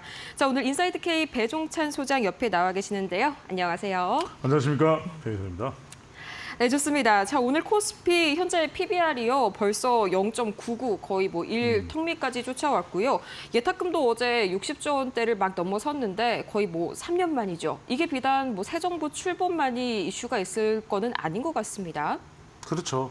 글로벌 이슈와 그리고 이제 국내 이슈 자체가 다 지금 정시가 탄력을 붙는 영향 변수가 되고 있다. 이렇게 봐야 될 것 같아요. 그러니까 중요한 것은 우리가 지금 글로벌 변수와 국내 변수, 국내 요인들까지 좋은데 이게 일종의 플러스 알파가 되고 있는 현상이거든요. 이른바 새 정부 효과도 분명히 담겨 있다 이렇게 봐야 될 것 같아요. 그래서 계속 우리 이데일리 TV에서 강조를 하고 있습니다만 지주회사나 또는 또 원전, 또 남북 경협 이런 쪽에 계속해서 탄력이 붙을 거라는 이야기를 하고 있거든요. 바로 이런 것들이 이제 증권주도 마찬가지고 거래가 계속 활발해질 수밖에 없으니까 코스피 5,000원을 목표로 하고 있는 정부, 그 이전에 어떤 정부도 사실은 이런 목표를 이야기는 하긴 했습니다만 달성까지는 쉽지가 않거든요. 그걸 위해서 지금 첫 방문 장소로도 지금 용산 집무실에서 바로 정권 거래소로 가지 않았습니까? 한국 거래소로 나가서 그렇게 대통령의 의지를 분명히 또 표명하면서 누구라도 이 정 씨의 걸림돌이 되면 원 스트라이크 아웃 해버리겠다. 이걸 단호하게 천명을 했어요. 그런 만큼 이건 지키지 않을 수 없는 약속이 되는 것이고 또 뭐 상법 개정안도 있는데 개인 투자자들도 그러다 보니까 방금 전에 우리 앵커께서 말씀하셨던 대로 초단타 B2가 아니라 장기 투자 해보자. 그러니까 미국이 뉴욕 증시가 상당히 활성화되어 있는 이유는 뭔지 여러분도 아십니까? 그거는 미국은 자산의 60%가 주식이에요. 부동산이 아니란 말이에요. 근데 우리는 지금 자산의 많게는 70%가 부동산이었어요. 그러니까 이게 집을 깔고 앉아 있으니 집을 이고 서 있으니 이게 다른 데 투자할 여력이 안 되는 거죠. 겨우 월급에서 좀 꽁쳐뒀던 돈 아니면 조금 비투하면서 여유자금 우리 2030 세대 또 화이트 칼라 특히 이제 이재명 대통령의 경우에는 화이트 칼라의 지지를 가장 많이 받는 대통령이다 보니까 특히 우리가 지급군으로 봤을 때는 주식에 대한 수익성 기대효과가 큰 쪽이 화이트 칼라입니다. 그런 만큼 이 현상이 그대로 이제 연결될 수밖에 없는데 골드만삭스에서 하는 이야기가 그거죠. 이게 지금 골드만삭스뿐만 아니라 JP 모건의 이야기도 3,100, 3,200 이야기까지 나오고 있단 말이에요. 그러니까 올해 연중 이걸 돌파를 아니 지금 추세대로라면 돌파가 돼요.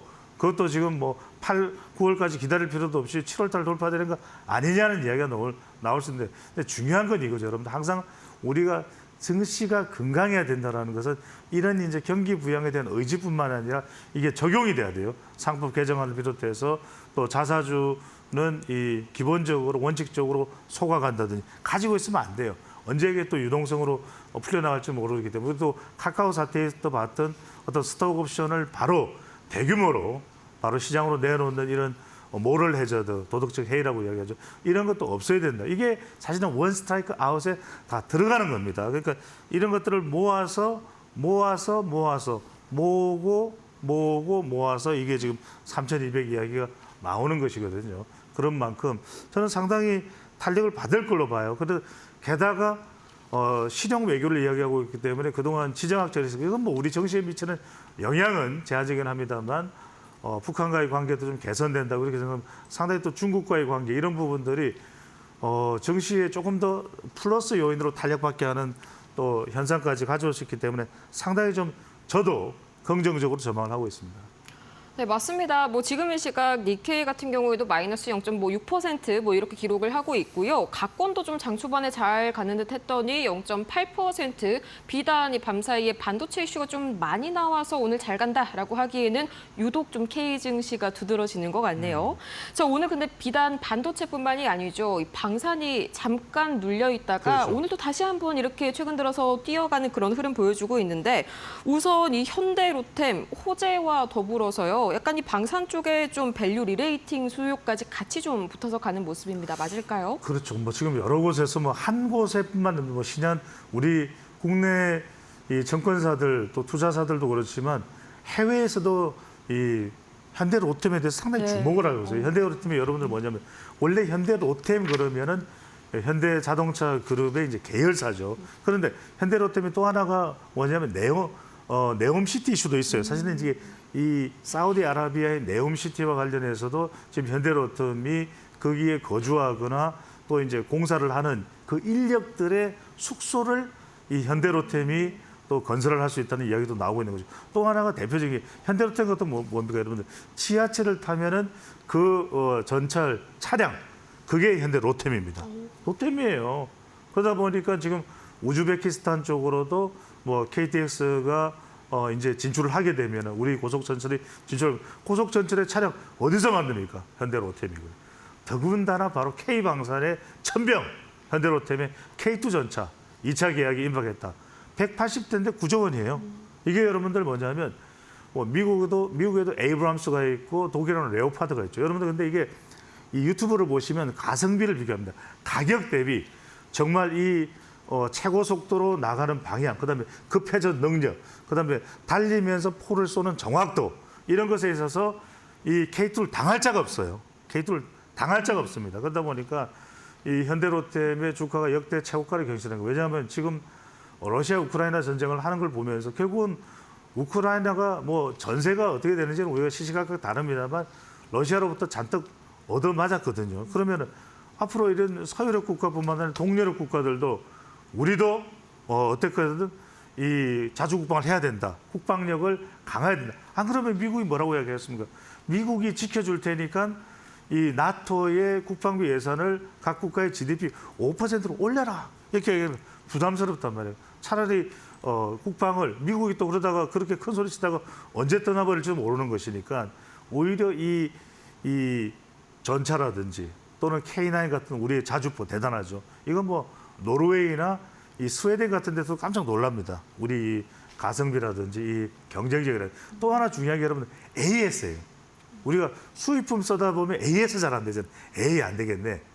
AS가 아니라 A 이렇게 되죠. 그런데 그걸 막강하게 해내는 우리나라가 AS는 또 AS 천국이에요. 그러다 보니까 이런 부분에 있어서 호평이 쏟아지는 거죠. 그러다 보니까 지금 이재명 대통령이 뭐라고 이야기하냐면 이 부분도 여러분들 지금 현대로템이 얼마 전에 17만 8,400원까지 올라서 최고가를 또 경신하기도 했단 말이에요. 그런데 지금 이재명 대통령이 글로벌 방위 산업을 4대 강국으로 이게 엄청난 겁니다, 여러분. 그러니까 심지어는 거의 프랑스 수준으로 어깨를 나란히 가겠다는 거예요. 여러분들 프랑스가 어떤 나라입니까? 라팔이 있죠. 여러분들 프랑스가 이 또 떼제베라고 하는 우리의 고속철도의 전신을 만드는데 대단한 기술력이 있는 나라예요. 그런데 그 나라의 방위 산업의 무기 정도 수준으로 가겠다. 지금 우리가 KF 이 전투 공격기도 대단합니다. 난리입니다. 난리예요. 그런데다가 우리가 지금 이 심지어는 스텔스 기능까지 장착하게 되면은 이건 우리가 가성비라든지 전투기의 성능이라든지 이런 데서 따라올 수가 없거든요. 티레키에가 약간 경쟁장인데 티레키에는 이 전투기의 길이가 짧아요. 그러니까 급회전이라든지 급회전익이라든지 이런 부분들이 약하단 말이에요. 이런 것까지 상쇄할 수 있는 것이 우리 또 이 한국 항공우주산업 카이거든요. 그러니까 이런 부분들을 우리가 할 수 있기 때문에 상당히 방위 산업은 좀 문을 열어놓고 투자자들의 포트폴리오를 그려가도 좋을 것이라는 말씀드립니다. 네, 그렇죠. 확실히 이 K2 흑표가 뭐 독일의 레오파르트 전차랑 가격은 거의 절반 수준인데 그러니까요. 성능은 뭐 거의 따라잡았었죠. 마찬가지로 뭐 터키도 군용기 측면이 이제 좀 기동성에서 우리가 좀 그렇죠. 압도적이고요. 정말 좀 방산이 다시 한번 뿌듯한 그런 소식들이 많이 네. 전해졌습니다. 자, 근데 이 방산뿐만이 아니라요. 원전 관련해서도 지속적으로 좀 이슈가 많이 나오고 있는데 오늘 약간 특히나 어제 오늘 하이라이트를 쳐볼 만한 게 바로 원전 해체 관련해서 이슈가 계속 그렇죠. 나오고 있습니다. 앞으로 우리가 이제 해외로 나아갈 만한 그런 이슈들이 특히나 미국 쪽에 좀 많잖아요. 관련해가지고 앞으로 흐름 어떻게 봐주실까요? 그렇죠. 이제 노화된 원전을 해체하고 새로운 원전으로 이제 대체를 하게 되고 그 새로운 원전은 좀 더 주거 지역에 가깝죠. 안전해요. 대체로 이제 프랑스가 그런 쪽에 원전을 많이 선택하면서 경쟁력을 프랑스 EDF가 키워왔는데 이번에 또 우리 체코의 발목을 딱 잡으려고 그랬죠. 그런데 안 잡혔죠. 피알라 대통령이 바로 이재명 대통령과 통화를 했죠. 최종 원전 계약이 이루어졌습니다. 그러면서 뭡니까? 더 넓혀가자. 방산도 우리가 강하다. 문화도 우리가 강국이다. 이러니까 체코의 피알라 대통령이 웰컴 이거예요. 언제든지 와라. 더 협력할 분야가 많다. 우리는 범위가 더 커지는 겁니다. 그래서 지금 오늘 소개해드리려는 분야가 뭐냐면 미국도 그렇고 노후화된 이 94기의 원전을 일본에 해체하고 일본 또 운영하면서 이 한 2050년까지 이 목표 연도를 세워서 2047년인가요? 300기로 늘리겠다. 원전의 르네상스를 이야기했단 말이에요. 그럼 여기에 뛰어들 수 있는 국가가 어디냐? K조선하고 똑같습니다. 미국은 지금 그걸 건설하고 또 가성비 있게 고로를 집어넣고 또 SMR을 건설하고 설계하고 이럴 상황이 아니에요. 설계 정도는 합니다. 그런데 이걸 직접 투입해서 인력들이 또 공사를 하고 또 이걸 운영을 하고 이걸 일종의 MRO까지도 하는 MRO라는 게 조선만 있는 게 아니에요. 여러분 다 있습니다. Maintenance, Repair, Operation. 이 부분을 다 할 수 있는 나라가 우리나라란 말이에요. 그런데 지금 우진이 이 급상승하는 이유도 이게 해체할 수 있고 원전 수리까지 할 수 있는 회사가 우진 엔텍이에요. 그러다 보니까 지금 고리 월성 1호기도 고리 1호기, 월성 1호기도 각각 지금 해체 승인이 임박했단 말이에요. 그러니까 이렇게 하고 새로운 걸 건설할 수 있습니다. 여러분들이 절대로 오해해서는 안 되는 것이 뭐냐면 이재명 대통령이 에너지 고속도로를 하겠다. 자, 원전 다 때려치우고 신재생으로 깔겠다. 풍력으로 깔겠다. 태양광으로 깔겠다. 아니에요. 양쪽을 다 경쟁력 있게 균형감 있게 가겠다. 이겁니다. 이게 실용 건설이에요. 실용 원전이에요. 실용 에너지예요. 그래서 이걸 하겠다는 것이기 때문에 그러면 신재생 에너지는 신재생 에너지대로 또 원전은 원전대로 발전한단 말이에요. 아니 그걸 할 생각이 없는데 이재명 대통령이 피알라 체코 대통령이랑 통화를 왜 하고 있어요. 자, 두코바니가 이제는 건설이 되고 나면 2029년, 30년에 각각 착공을 합니다. 그다음에 또 뭡니까? 2기 더, 태물림까지도 우리 손으로 오는 거예요. 우리가 우선 협상 대상자이기 때문에. 그러니까 원전도 계속 지속적으로 우상향할 수밖에 없다라는 점을 강조드릴 수밖에 없을 것 같습니다.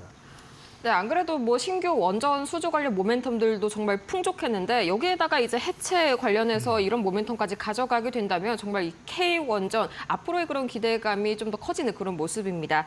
자, 그런데요. 이제 너무 살짝 넘어가서 정책 관련주가 비단 원전 쪽 에너지가 그쪽에만 있는 게 아니죠. 이제 아무래도 신재생 에너지가 그렇죠. 원래는 좀 관심을 많이 받아갔는데 최근 들어서는 이 신재생보다는 원전 쪽으로 조금 더 약간 힘이 그런 쏠리는 그림도 나오고 있습니다. 이런 게 다 주가에 어떻게 반영이 될까요? 그렇죠. 그럼에도 불구하고 신재생 에너지도 갈 거예요.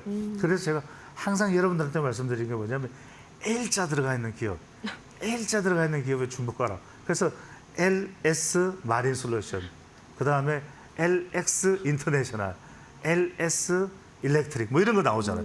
그러니까 많은 분들이 그래서요. 배종찬 소장이 L자 들어가니까 왜 아니겠지. 롯데는 좀 주춤하는데 롯데도 최근에 조금 또 부활의 움직임이 나오고 있어요. 그러니까 L자가 들어간 이 기업들이 주목을 받는 시점이 온 거예요. 그만큼 전선이 중요해진 거예요. 그것도 신재생 에너지 다 들어가는 겁니다. 전기자동차 그것도 전선이잖아요. 전선을 꽂아야 충전이 될 거 아니에요.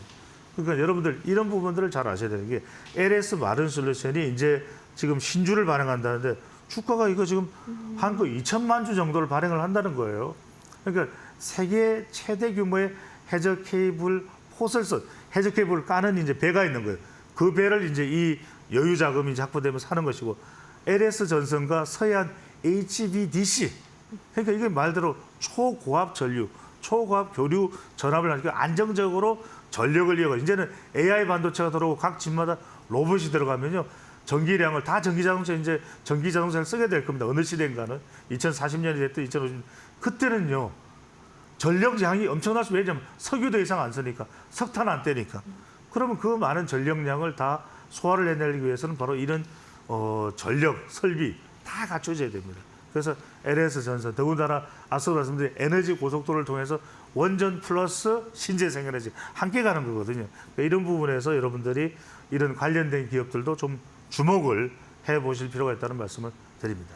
자, 이 신재생 에너지는 L자 들어가는 기업에 주목을 해보자. 자, 다시 한번 기억하도록 하겠습니다. 자, 그럼 밤사이에 뉴욕 증시에서 굉장히 가장 이슈를 모았던 두 가지를 한꺼번에 좀 얘기를 해볼까요? 네. 굉장히 좀 긍정적인 이야기가 나오긴 했는데 저는 사실 두 가지 모두 약간은 좀 미심쩍더라고요. 우선 미중 협상, 중국 같은 경우에는 계속해서 히토류를 놓지 못하고 있고 미국도 마찬가지로 우리가 이 가장 최신 칩은 절대 양보를 못한다. 이런 식으로 아직까지는 이런 기싸움이 팽팽하고요. 또 테슬라도 원래는 약간 언론 보도가 나왔었죠. 원래는 오늘 약간 출시가 되지 않을까 하는 기대감이 있었는데 22일로 좀 약간 그렇죠, 잠정 그렇죠. 발표가 됐습니다. 그렇죠. 마찬가지로 좀 미뤄질 가능성도 열어둬야 되는 거겠죠. 그럴 수 있는데 제가 우리 방송에서도 그 말씀을 드렸어요. 완전 자율주행차 FSD가 이게 6월 달이다. 그 약속을 지키려고 하는 거예요. 이거 굉장히 중요합니다. 그리고 여러분들 미중 협상이라는 게 지금 트럼프 대통령이 발표를 했죠. 조금 내용이 이제 긍정적으로 바뀌고 있습니다. 히토리도 중국에 수출할 거다. 미국도 조금 더 완화된 입장을 취할 것이다. 이제 이게 되는 거예요. 이게 이른바 미중 협상이 좀 진전된다는 이야기. 그러니까 뉴욕 증시도 나쁘지가 않잖아요. 그러니까 이게 이제 이른바 G7은 물론 중국은 안 옵니다만 또 가면은 또 마크롱 대통령이 뭐라 그러죠? 카니 캐나다 총리도 뭐라 그러죠? 영국 총리도 스타머 총리도 뭐라 알았어 좀 더 해줘 이렇게 된단 말이에요. 그러니까 이제 그런 부분들까지 감안해서 조금 더 완화되는 그런 모습을 보이고 있다. 더군다나 지금 미국이 국내에 지금 불법 이민자 때문에 상황이 안 좋아요. 외교에서 성과를 거둬야 돼요. 그러니까 미중 협상이 너무 심할 수 없는 거야. 그런 이유가 있는데 여기에 로보택시가 중요하다는 이야기를 계속했거든요. 자, 우리가 요즘 MBTI 인비티아 이야기 많이 합니다만 일론 머스크는 대문자 T잖아요. 그렇죠. 저도 T입니다. 네. 대문자 T입니다. 대문자 T시죠? 네, T입니다. 대문자 T입니다. 네. 저도 T입니다. 자, 대문자 T는 딱 자꾸 설명을 하려고 들어요. 그런데 또 설명을 잘하면 또 설득이 돼요. 설득이 된 겁니다. 이 트럼프 대통령이 또 어려움을 겪고 있으니까 국내적으로 어렵잖아요. 불법 이민자 군대 투입은 잘한 겁니다. 이게 또 트럼프가 그럴듯하니 올려줬네. 그러니까 트럼프 대통령도 그래 머스크가 나쁜 사람은 아니에요. 화해가 될 것 같아. 또 지금 트럼프 대통령이 사람들이 자꾸만 공격을 하고 있는데 머스크까지 떠나면 안 돼요. 그러니까 머스크는 돌아와야 돼. 그러니까 좀 화해 움직이다 보니까 그래도 이 테슬라에 대한 기대감도 있습니다. 그러니까 여러분들 이렇게 생각하셔도 될 거예요. 지금 일론 머스크는 현존하는 아이언맨이죠. 여러분들 영화 아이언맨의 실존 인물이 1971년생, 저하고 동갑, 마동석하고도 동갑. 이 1971년 일론 머스크가 그래도 우리 산업에 던진 그리고 가장 지금 전 세계 1위 부자 머스크잖아요. 그렇죠. 저력이 있는 겁니다. 그래서 어떻게든 이걸 좀 뚫고 나가려고 ESSG 분야도 있고 또 우주 분야도 있고 또 여러 분야들이 많이 있기 때문에 내과학 분야도 있고 어떻게든 조금 주가가 올라가고 있는 점들은 우리 사학 개미들이 간파하고 있는 모습입니다.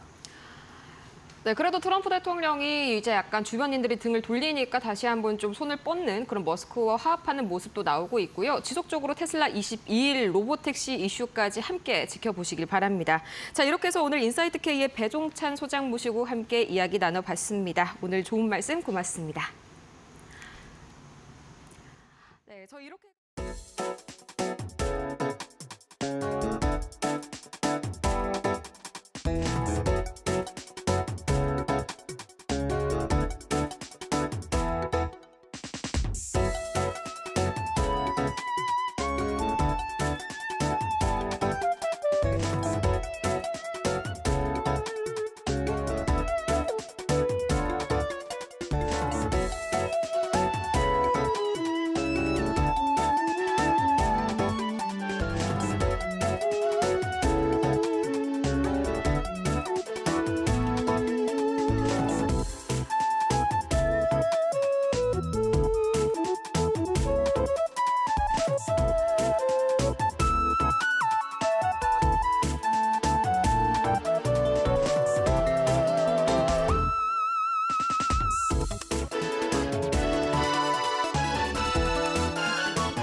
도널드 트럼프 미국 대통령이 11일 런던에서 열린 미중 고위급 무역 협상과 관련해 중국이 히토류를 공급하고 미국은 중국 유학생의 대학 입학을 허용하기로 했다고 밝혔다. 트럼프 대통령은 SNS 트루스 소셜에 시진핑 주석과의 최종 승인만 남았다며 사실상 합의 완료를 선언했다. 미국은 중국산 수입품에 총 55%의 관세를 적용하고 중국은 미국산 제품에 10%를 부과하는 구조다. 하워드 러트닉 미 상무장관은 관세율은 현행 55%에서 더 이상 바뀌지 않는다고 밝혔다. 그는 협상의 핵심 성과로 제네바 합의의 제도화를 꼽으며 양국 간 비자 히토류 규제를 완화하는 계기가 됐다고 평가했다. 중국은 히토류 공급을 6개월 한시적으로 재개할 예정이며 이는 향후 무역 갈등 재점화에 대비한 전략적 판단이라는 분석이 나온다.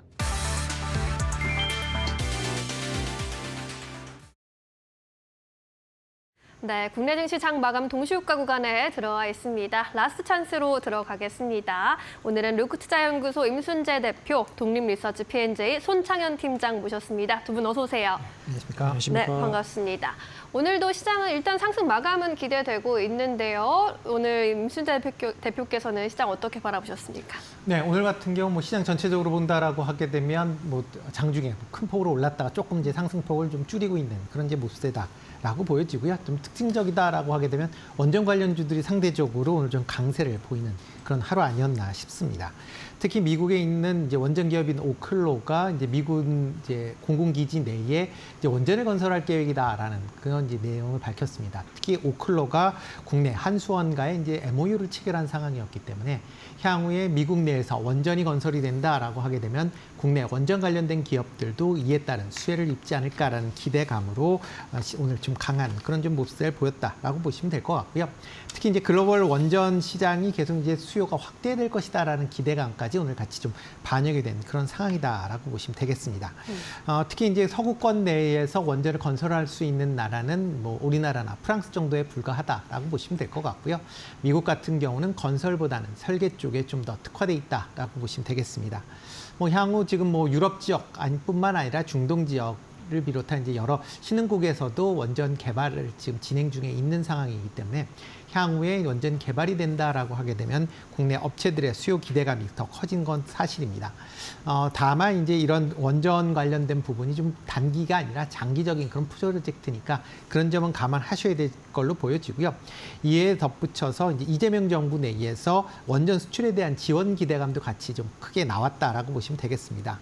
뭐 전일 이재명 대통령이 주요 3국 외에 첫 번째로 통화한 국가가 이제 체코 이제 수반인 이제 체코 총리하고 이제 통화를 했습니다. 뭐 지금 체코의 두코바니 원전에 대한 이제 최종 계약 관련된 여러 얘기가 나오면서 한 체코 협력 강화를 논의했다라고 얘기를 하고 있는데요.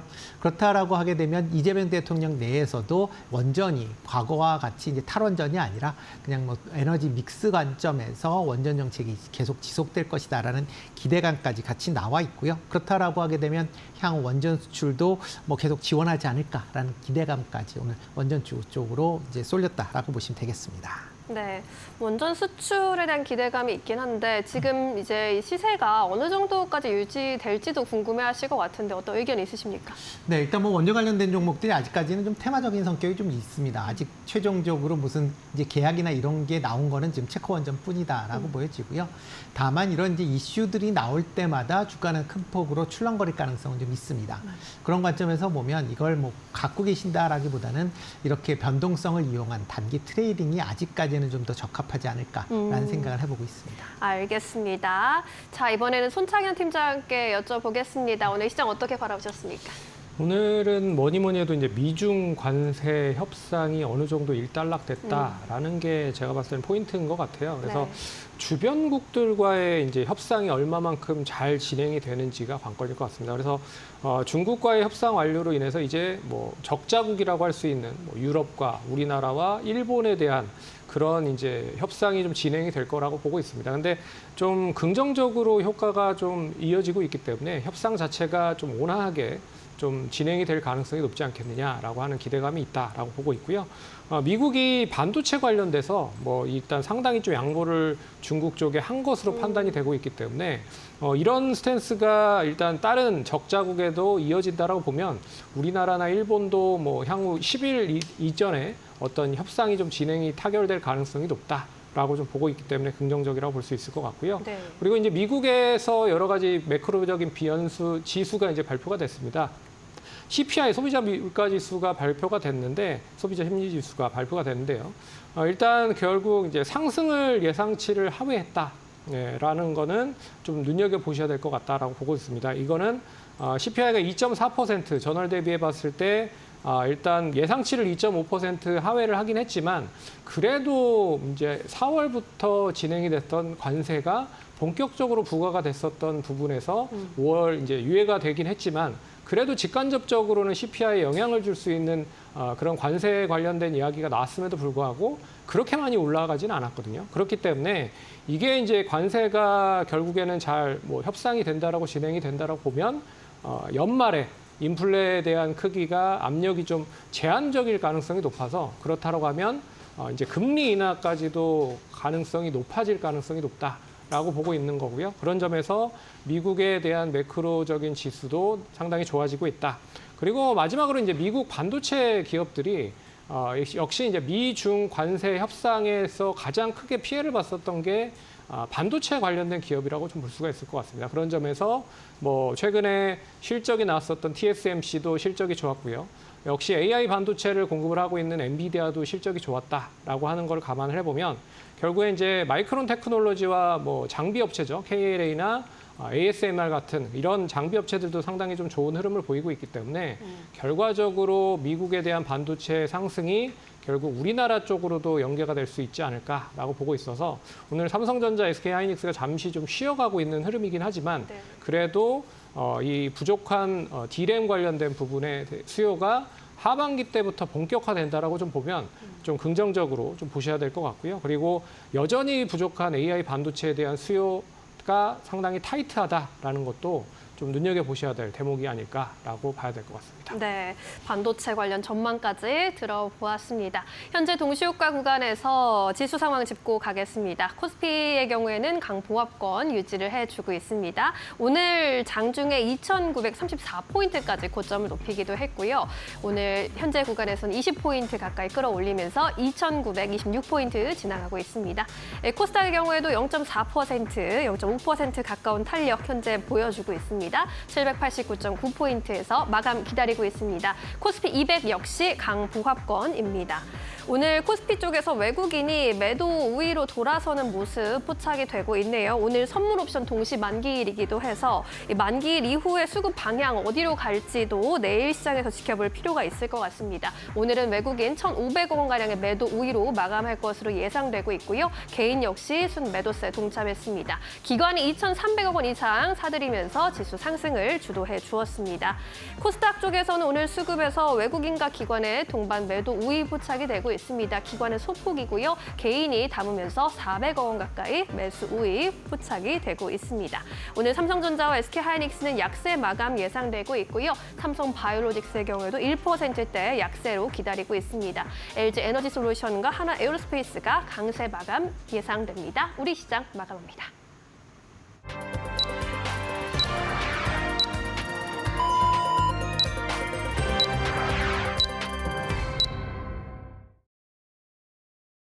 네, 6월 10일 오늘 우리 시장 드디어 마감이 됐습니다. 자, 이 양대 지수 장 초반 대비해서 오후 들어서는 조금 상승폭을 확대했지만요. 장 막판의 뒷심이 조금 부족했던 점이 아쉬웠습니다. 자, 가장 먼저 코스피의 경우에는 수급적으로 외국인이 장 후반 갈수록 좀 매도력을 높이면서 이 지수에 하방 압력을 더했고요.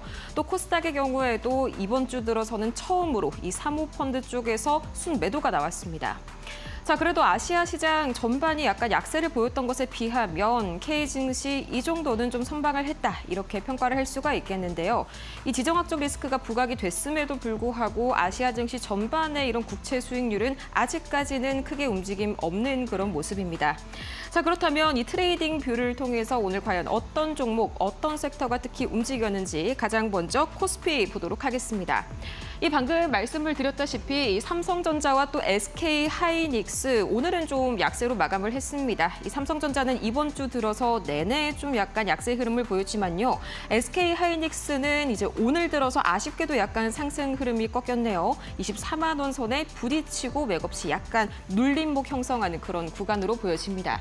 자, 오늘의 주인공 첫 번째로는 방산 꼽아볼 수가 있겠죠. 자, 그래도 조방원 그동안 약간은 좀 아쉬운 모습 잠깐 보여줬었는데 역시나 오늘 다시 한번 좋은 모습 보여줬습니다. 우선 현대, 롯데에 이어서 또 마찬가지로 하나 에어로스페이스까지 약 4%에서 5%가량의 강세 시연해줬고요. 역시나 이 방금 대담에서 말씀을 드렸다시피 현대, 롯데 관련 이슈들 여전히 좀 부각을 받고 있습니다. 자, 두 번째 보자면은 이 원전도 마찬가지로 오늘 좋은 흐름 보여줬습니다. 이어서 코스닥 보도록 하시죠. 자, 이 코스닥 현재 보도록 하겠습니다. 오늘 코스닥은요, 2차 전지 그리고 제약바이오가 굉장히 좀 선방을 해줬네요. 또 마찬가지로 게임주가 굉장히 눈에 좀 띄고 있습니다. 게임 같은 경우에는 신작 출시 모멘텀도 있고요. 또 이 스테이블 코인 도입이 본격화되면서 관련된 이런 NFT 관련주들 좀 움직임 강하게 나오고 있습니다.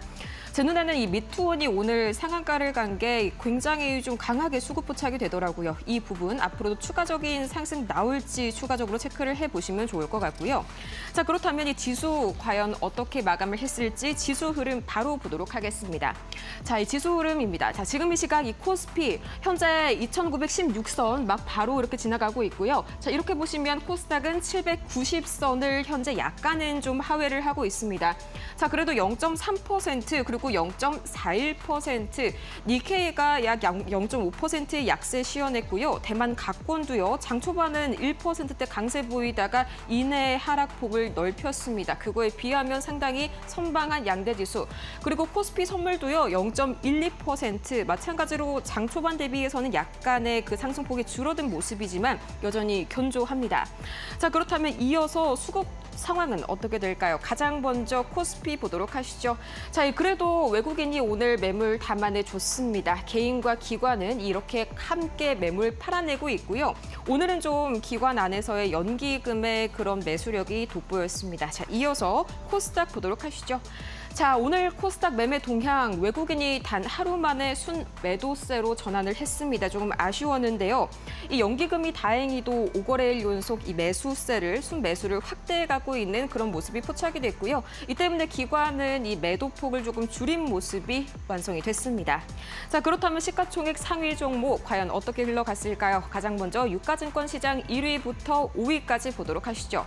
자, 역시나 한화 에어로스페이스 바로 보이시죠? 5% 강세 보이게 되면서 48,000원 선에 정확하게 다시 한번 안착을 해줬네요. 자, 이어서 오늘 LG 엔솔 2차 전지가요. 비단 코스닥뿐만이 아니라 코스피 쪽에서도 상당히 좋았습니다. 낙폭과대에 따른 저가 매수도 있었지만 이 테슬라에 대한 기대감까지 함께 좀 모아지고 있고요. ESS 쪽에서도 호재 지속적으로 들리고 있습니다. 자, 하지만 삼성전자와 SK하이닉스가 오늘 좀 강하게 눌린 모습이 조금은 아쉽네요. 특히 SK하이닉스는 단기적인 고점 부담이 약간은 있었죠. 자, 이어서 코스피 시가총액 상위 6위부터 10위 보도록 하겠습니다. 자, 현대차와 기아 역시나 좀 이 자동차가 다시 한번 잘 가지고 있습니다. 특히나 가장 많이 소외가 됐었던 그런 섹터인 만큼 다시 한번 좀 투자자분들의 얼굴에 미소가 지어지지 않을까 하고 있고요. KB금융 오늘은 약 1.2%가량 밀려났습니다. 다음으로 코스닥 시총 상위 보시죠. 1위부터 5위까지입니다. 자, 코스닥 시가총액 역시나 이 코스닥 오늘은 코스피에 비해서 강세를 좀 시현해줬습니다. 그동안 코스피에 비해서는 약간은 조금 상승 흐름이 아쉬웠는데 역시나 오늘 대형주 위주로 빨간불을 많이 켜줬네요. 가장 눈에 띄는 건 역시 에코프로비엠 2차 전지 흐름 굉장히 좋고요. 또 이어서 HLB 등 제약바이오주 군데군데 대형주들 빨간불 많이 켜줬습니다. 이어서 6위부터 10위까지 만나보시죠. 자, 이 코스닥 6위부터 10위까지입니다. 이 리가켄 바이오를 제외하고 나서는 모두 다 빨간불을 켠 그런 모습이고요. 마찬가지로 이 클래시스 1.9%, 또 휴젤도 1.76%, 뭐 미용기기, 의료기기단도 오늘은 양호한 그런 모습이었습니다. 자, 이렇게 해서 저희 한번 다 같이 이 시총 상위 확인을 해봤고요. 이어서 이 외환 시장 과연 어떻게 끝났는지 전화 연결을 통해서 확인을 해보도록 하겠습니다. 자, 오늘 외환 시장 어떻게 흘러갔을까요? 대신증권 이 김동원 연구원 함께 알아보겠습니다. 네, 연구원님 안녕하세요. 네, 안녕하세요. 네, 이 외환 시장 이야기를 하기 전에 밤사이 뉴욕 증시 이야기 잠깐 한번 해봐야겠죠. 자, 그래도 이 CPI 잠깐은 그래도 이제 예상치에 비해서는 좀 견조하게 나와줬습니다. 이게 약간 달러 인덱스를 움직였다 이렇게 해석을 해도 괜찮을까 싶네요. 달러 인덱스가 98 중반대까지 내려왔습니다. 네네. 우선 뉴욕 시장에서 CPI 둔화 영향으로서 달러 인덱스가 빠져서 대부분의 통화들이 달러 대비 강세를 보이고 밤중에 달러원은 1,370원 수준으로 하락해서 마감했습니다. 우선 CPI가 예상 밖 둔화를 보이면서 조정을 계속 받았는데 관세로 인해서 우선 물가가 계속 오를 거라는 미국 물가가 오를 거라는 시장의 예상이 전반적으로 컨센서스였던 거에 비해 그보다 낮게 나오면서 근원 CPI 같은 경우에 0.32 예상이었는데 0.1 이런 미국 금리가 같이 하락하고 달러를 약세 방향으로 움직이는 방향으로 지표가 나왔습니다. 우선은 여러 가지 해석들이 있는데 기업이 우선적으로 부담을 지고 관세를 우선은 떠안았다. 그리고 혹은 기존 재고를 사용하고 있다라는 의견들이 있었고 또 관세로 인한 영향이 반영되기까지는 몇 달 더 걸릴 수 있다라는 의견들이 있었으나 우선은 기본적으로 물가 상승이 지연되고 있다라는 점은 어느 정도 확실해 보인다고 할 수 있겠습니다.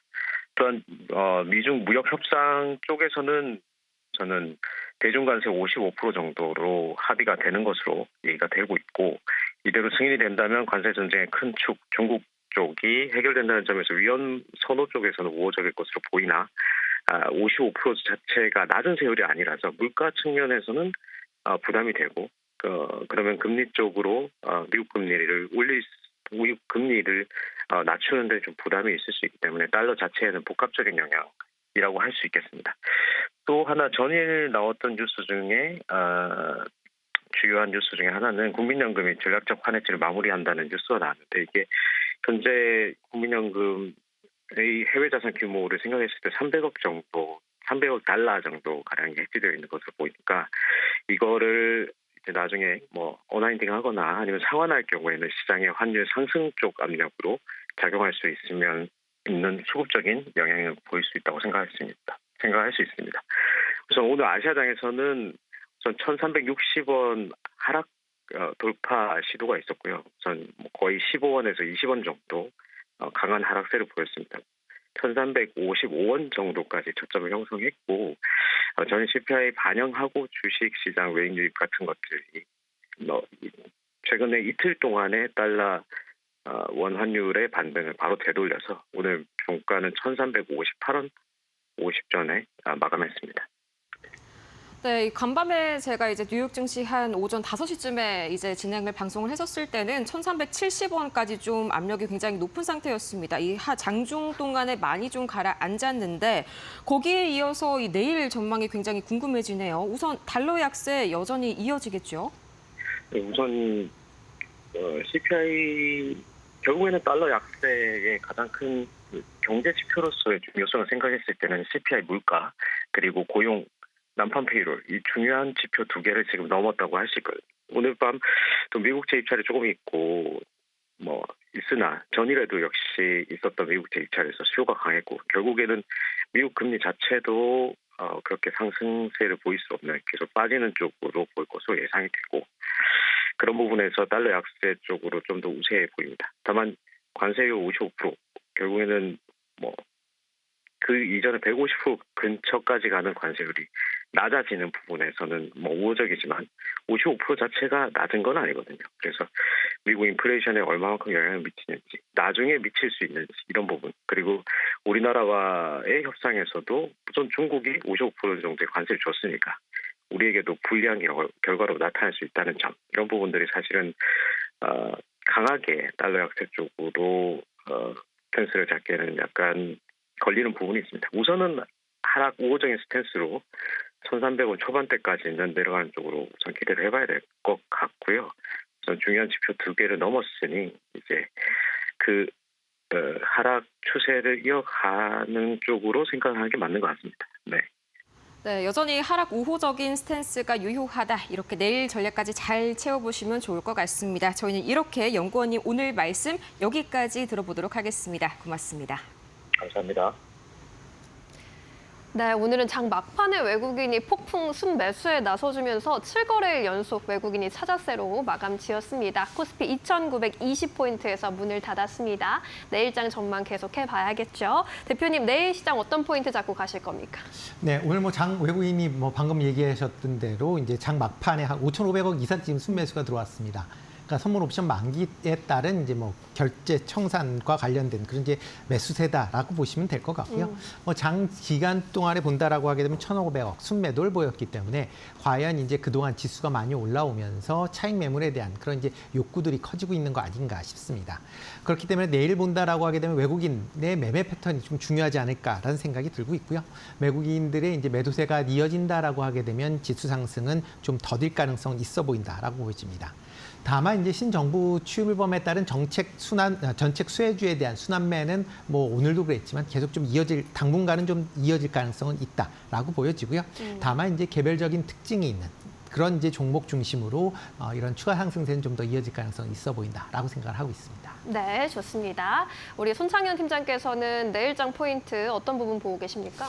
저도 이제 선물 옵션 동시 만기일이었기 때문에 결국에 이제 외국인 포지션이 어떻게 되는지가 상당히 중요했다라고 좀 보고 있습니다. 근데 장 막판까지 매수로 전환된다라는 거를 보면 일단 뭐 내일도 추가적인 방향성을 좀 확인해야겠지만 단기적으로 고점을 이제 코스피, 코스닥 양시장 모두 돌파를 했기 때문에 차익 매물이 나올 가능성도 배제할 수 없다라고 보셔야 될 것 같고요.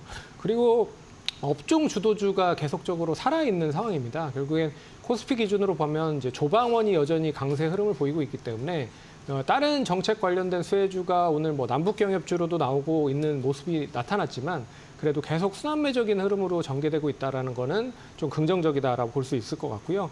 그리고 잠깐 설명을 해드렸지만 남북경협 관련돼서 다시 기대감이 점차 스멀스멀 올라오고 있다라는 것도 눈여겨보셔야 될 것 같습니다. 그래서 트럼프 대통령과 김정은 국방위원장의 이런 이제 친서 외교 관련된 개방적 언급과 그리고 우리나라 DMZ의 이제 대북 확성기 관련된 중단 이슈가 되면서 결국에는 코리아 디스카운트에 대한 해제 기대감이 지정학적 리스크 해소로 좀 전환될 수도 있지 않겠느냐라고 보고 있어서 추가적으로 일단 방향성을 한번 좀 지켜봐야 되는 테마가 되지 않았나라고 살펴봐야 될 것 같습니다. 두 분의 의견에 접점이 많습니다. 잘 참고해 보셔야겠습니다. 이제 내일장 주목해 볼 만한 종목으로 넘어가 볼까요? 대표님 어떤 종목 들고 오셨습니까? 네, 저는 뭐 지주회사 중에서 LS 좀 관심 있게 LS. 보시면 어떨까 싶습니다. 뭐 최근 들어 이제 지주회사가 5월 말서부터 해서 좀 강한 그 상승세를 보이고 있습니다. 특히 상법 개정안에 대한 그런 이제 기대감이 이제 주가에 반영이 됐다가 지금 뭐 그제 어제 뭐 오늘까지 조금 이제 쉬어가는 그런 이제 모습을 좀 보이고 있다라고 보시면 될 것 같고요. 뭐 LS 같은 경우는 뭐 지금 상법 개정안이 이제 통과가 된다라고 하게 되면 소액 투자자들의 권리 강화가 좀 예상이 되고 있는 그런 상황입니다. 특히 지난 3월달 LS 회장의 발언으로 주가가 급락을 했었던 그런 이제 좀 이슈가 있었기 때문에 그거 부분을 감안한다라고 하게 되면 상법 개정안이 통과된다라고 하게 되면 그만큼 소액 투자자들의 권리 강화가 좀 강해질 거다라고 예상이 되고 있고요. 특히 이제 LS 그룹 같은 경우 뭐 상장회사도 많이 있지만 비상장 알짜 회사들도 좀 많이 있다라고 보시면 될 것 같습니다. 뭐 대표적으로 뭐 LS 전선이나 LS LMN, 그다음에 LS 엠트리온 같이 뭐 어느 기업 규모가 상당히 크고 그다음에 실적도 좋은 기업들이 다수 포진하고 있기 때문에 만약 이렇게 상법 개정이 이루어진다라고 하게 되면 이런 자회사들의 평가가 재반영될 가능성은 충분히 있다라고 보여지고요. 이와 더불어 LS 같은 경우는 이제 자사주 비중이 15% 정도 됩니다. 그러니까 이런 자사주에 대한 뭐 소각의 의무화가 이제 이루어진다라고 하게 되면 어떤 형식으로든 자사주 소각이 이루어질 가능성은 충분히 있다라고 보면 주가 측면에서는 좀 더 긍정적으로 봐도 되지 않을까라는 생각을 해보고 있습니다. 네, 가격 전략은요? 네, 뭐 최근 뭐 저점에서 보면 9만 원부터 올라왔기 때문에 많이 올라온 거라고 생각을 할 수도 있지만 뭐 LS 회장이 발언했을 때가 13만 원대였기 때문에 그때서부터 올라온 것으로 본다라고 뭐 보시는 게 낫지 않을까라는 생각을 해보고 있고요. 그렇다라고 하게 되면 조금 조정은 받긴 하겠지만 추가적으로는 20만 원대까지는 충분히 상승 여력이 있다라고 생각을 하고 있습니다. 그리고 손절은 15만 원 정도에서 뭐 검토를 해보시면 되지 않을까 싶습니다. 예, 좋습니다. 지주사 안에서 LS 골라주셨습니다. 손창현 팀장께서는 어떤 종목 주목하고 계실까요? 저는 이제 조선 관련된 기자재 종목으로 선정을 해봤습니다. 한라 IMS라고 하는 이제 스몰캡 관련된 회사인데요. 일단 조선업 관련된 종목들이 여전히 계속 선박 위주의 종목들로 강세를 희션을 하고 있기 때문에 선박 관련주들이 상승을 많이 했다. 그래서 조선기자재 관련된 종목들도 당연히 이제 따라가는 흐름으로 전개되고 있다라고 보시면 될 것 같아요. 그래서 조선기자재 최근에 피팅 관련된 업체, 뭐 태광이라든지 성광밴드 상승을 오늘도 역시나 많이 하고 있는 상황이고요. LNG 보냉지에 관련돼서 한국카본, 동성화인텍 뭐 이런 종목들이 상승을 하고 있기 때문에 동사에 대한 상승도 일단 이어지고 있다라고 좀 볼 수 있을 것 같습니다. 동사는 이제 친환경 선박 확대로 인해서 역시 수혜가 되고 있다라고 좀 볼 수 있는 것 같은데요. 동사가 만들고 있는 제품 중에 이제 밸브 제어 시스템이라고 하고 있는 게 있습니다. 이게 가스선, LNG선의 확대가 되면 될수록 선박용 밸브를 원격 제어할 수 있는 시스템이다라고 보고 있기 때문에 계속적으로 활용이 많이 되고 있다라고 보시면 될 것 같고요. 그리고 이제 선박 평형수 처리 시스템 관련된 부분도 이게 이제 24년에 의무화가 된다라고 좀 보고 있기 때문에 동사의 이제 선박 중심을 잡기 위한 그런 수중 생물체나 병원균 포함한 그런 거를 제거하는 그런 시스템이라고 생각을 하시면 될 것 같습니다. 그래서 이게 상당히 좀 많이 들어가고 있다. 의무화되고 있기 때문에 조금 더 많이 들어갈 수 있다라고 보고 있고요. 마지막으로 이제 선박 수리 관련된 본격화 서비스가 진행이 되고 있다라고 보고 있습니다. 작년에 광양 쪽에 5만 평을 바탕으로 이제 7천 토크 도크를 만들어 놓은 상황이기 때문에 결과적으로 선박 수리할 수 있는 능력도 일단 채워놨다라고 볼 수 있을 것 같습니다. 그래서 올해 다양한 선박에 대한 그런 관련된 이런 수리 관련된 서비스도 진행이 되고 있어서 새로운 실적에 대한 부분의 모멘텀으로 작용이 될 가능성이 높다라고 보고 있기 때문에 관심 있게 보시면 좋을 것 같다. 그래서 매수가는 지금 9,750원에 마감이 됐는데 9,700원까지 분할적으로 매수하시면 좋을 것 같고요. 목표가 11,000원 그리고 손절가 8,900원 제시를 해드리도록 하겠습니다. 네, 조선 기자재 쪽도 관심 가져가 보시면 좋겠습니다.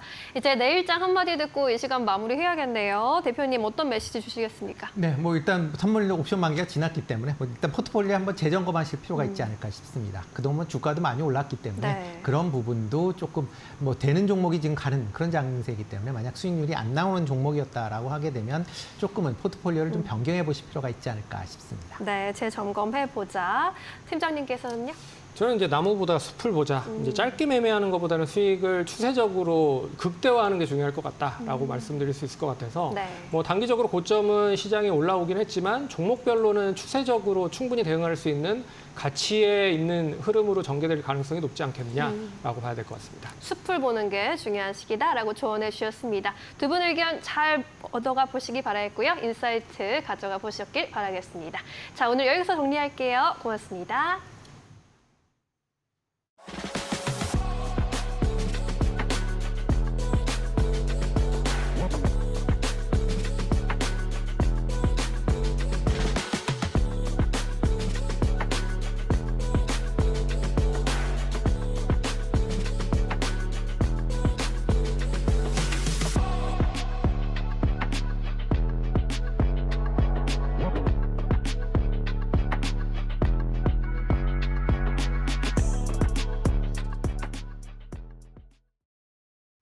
네, 오늘 준비한 소식은 여기까지입니다. 내일 다시 돌아오겠습니다. 시청해주신 여러분 고맙습니다. 오늘도 내일도 파이널 샷.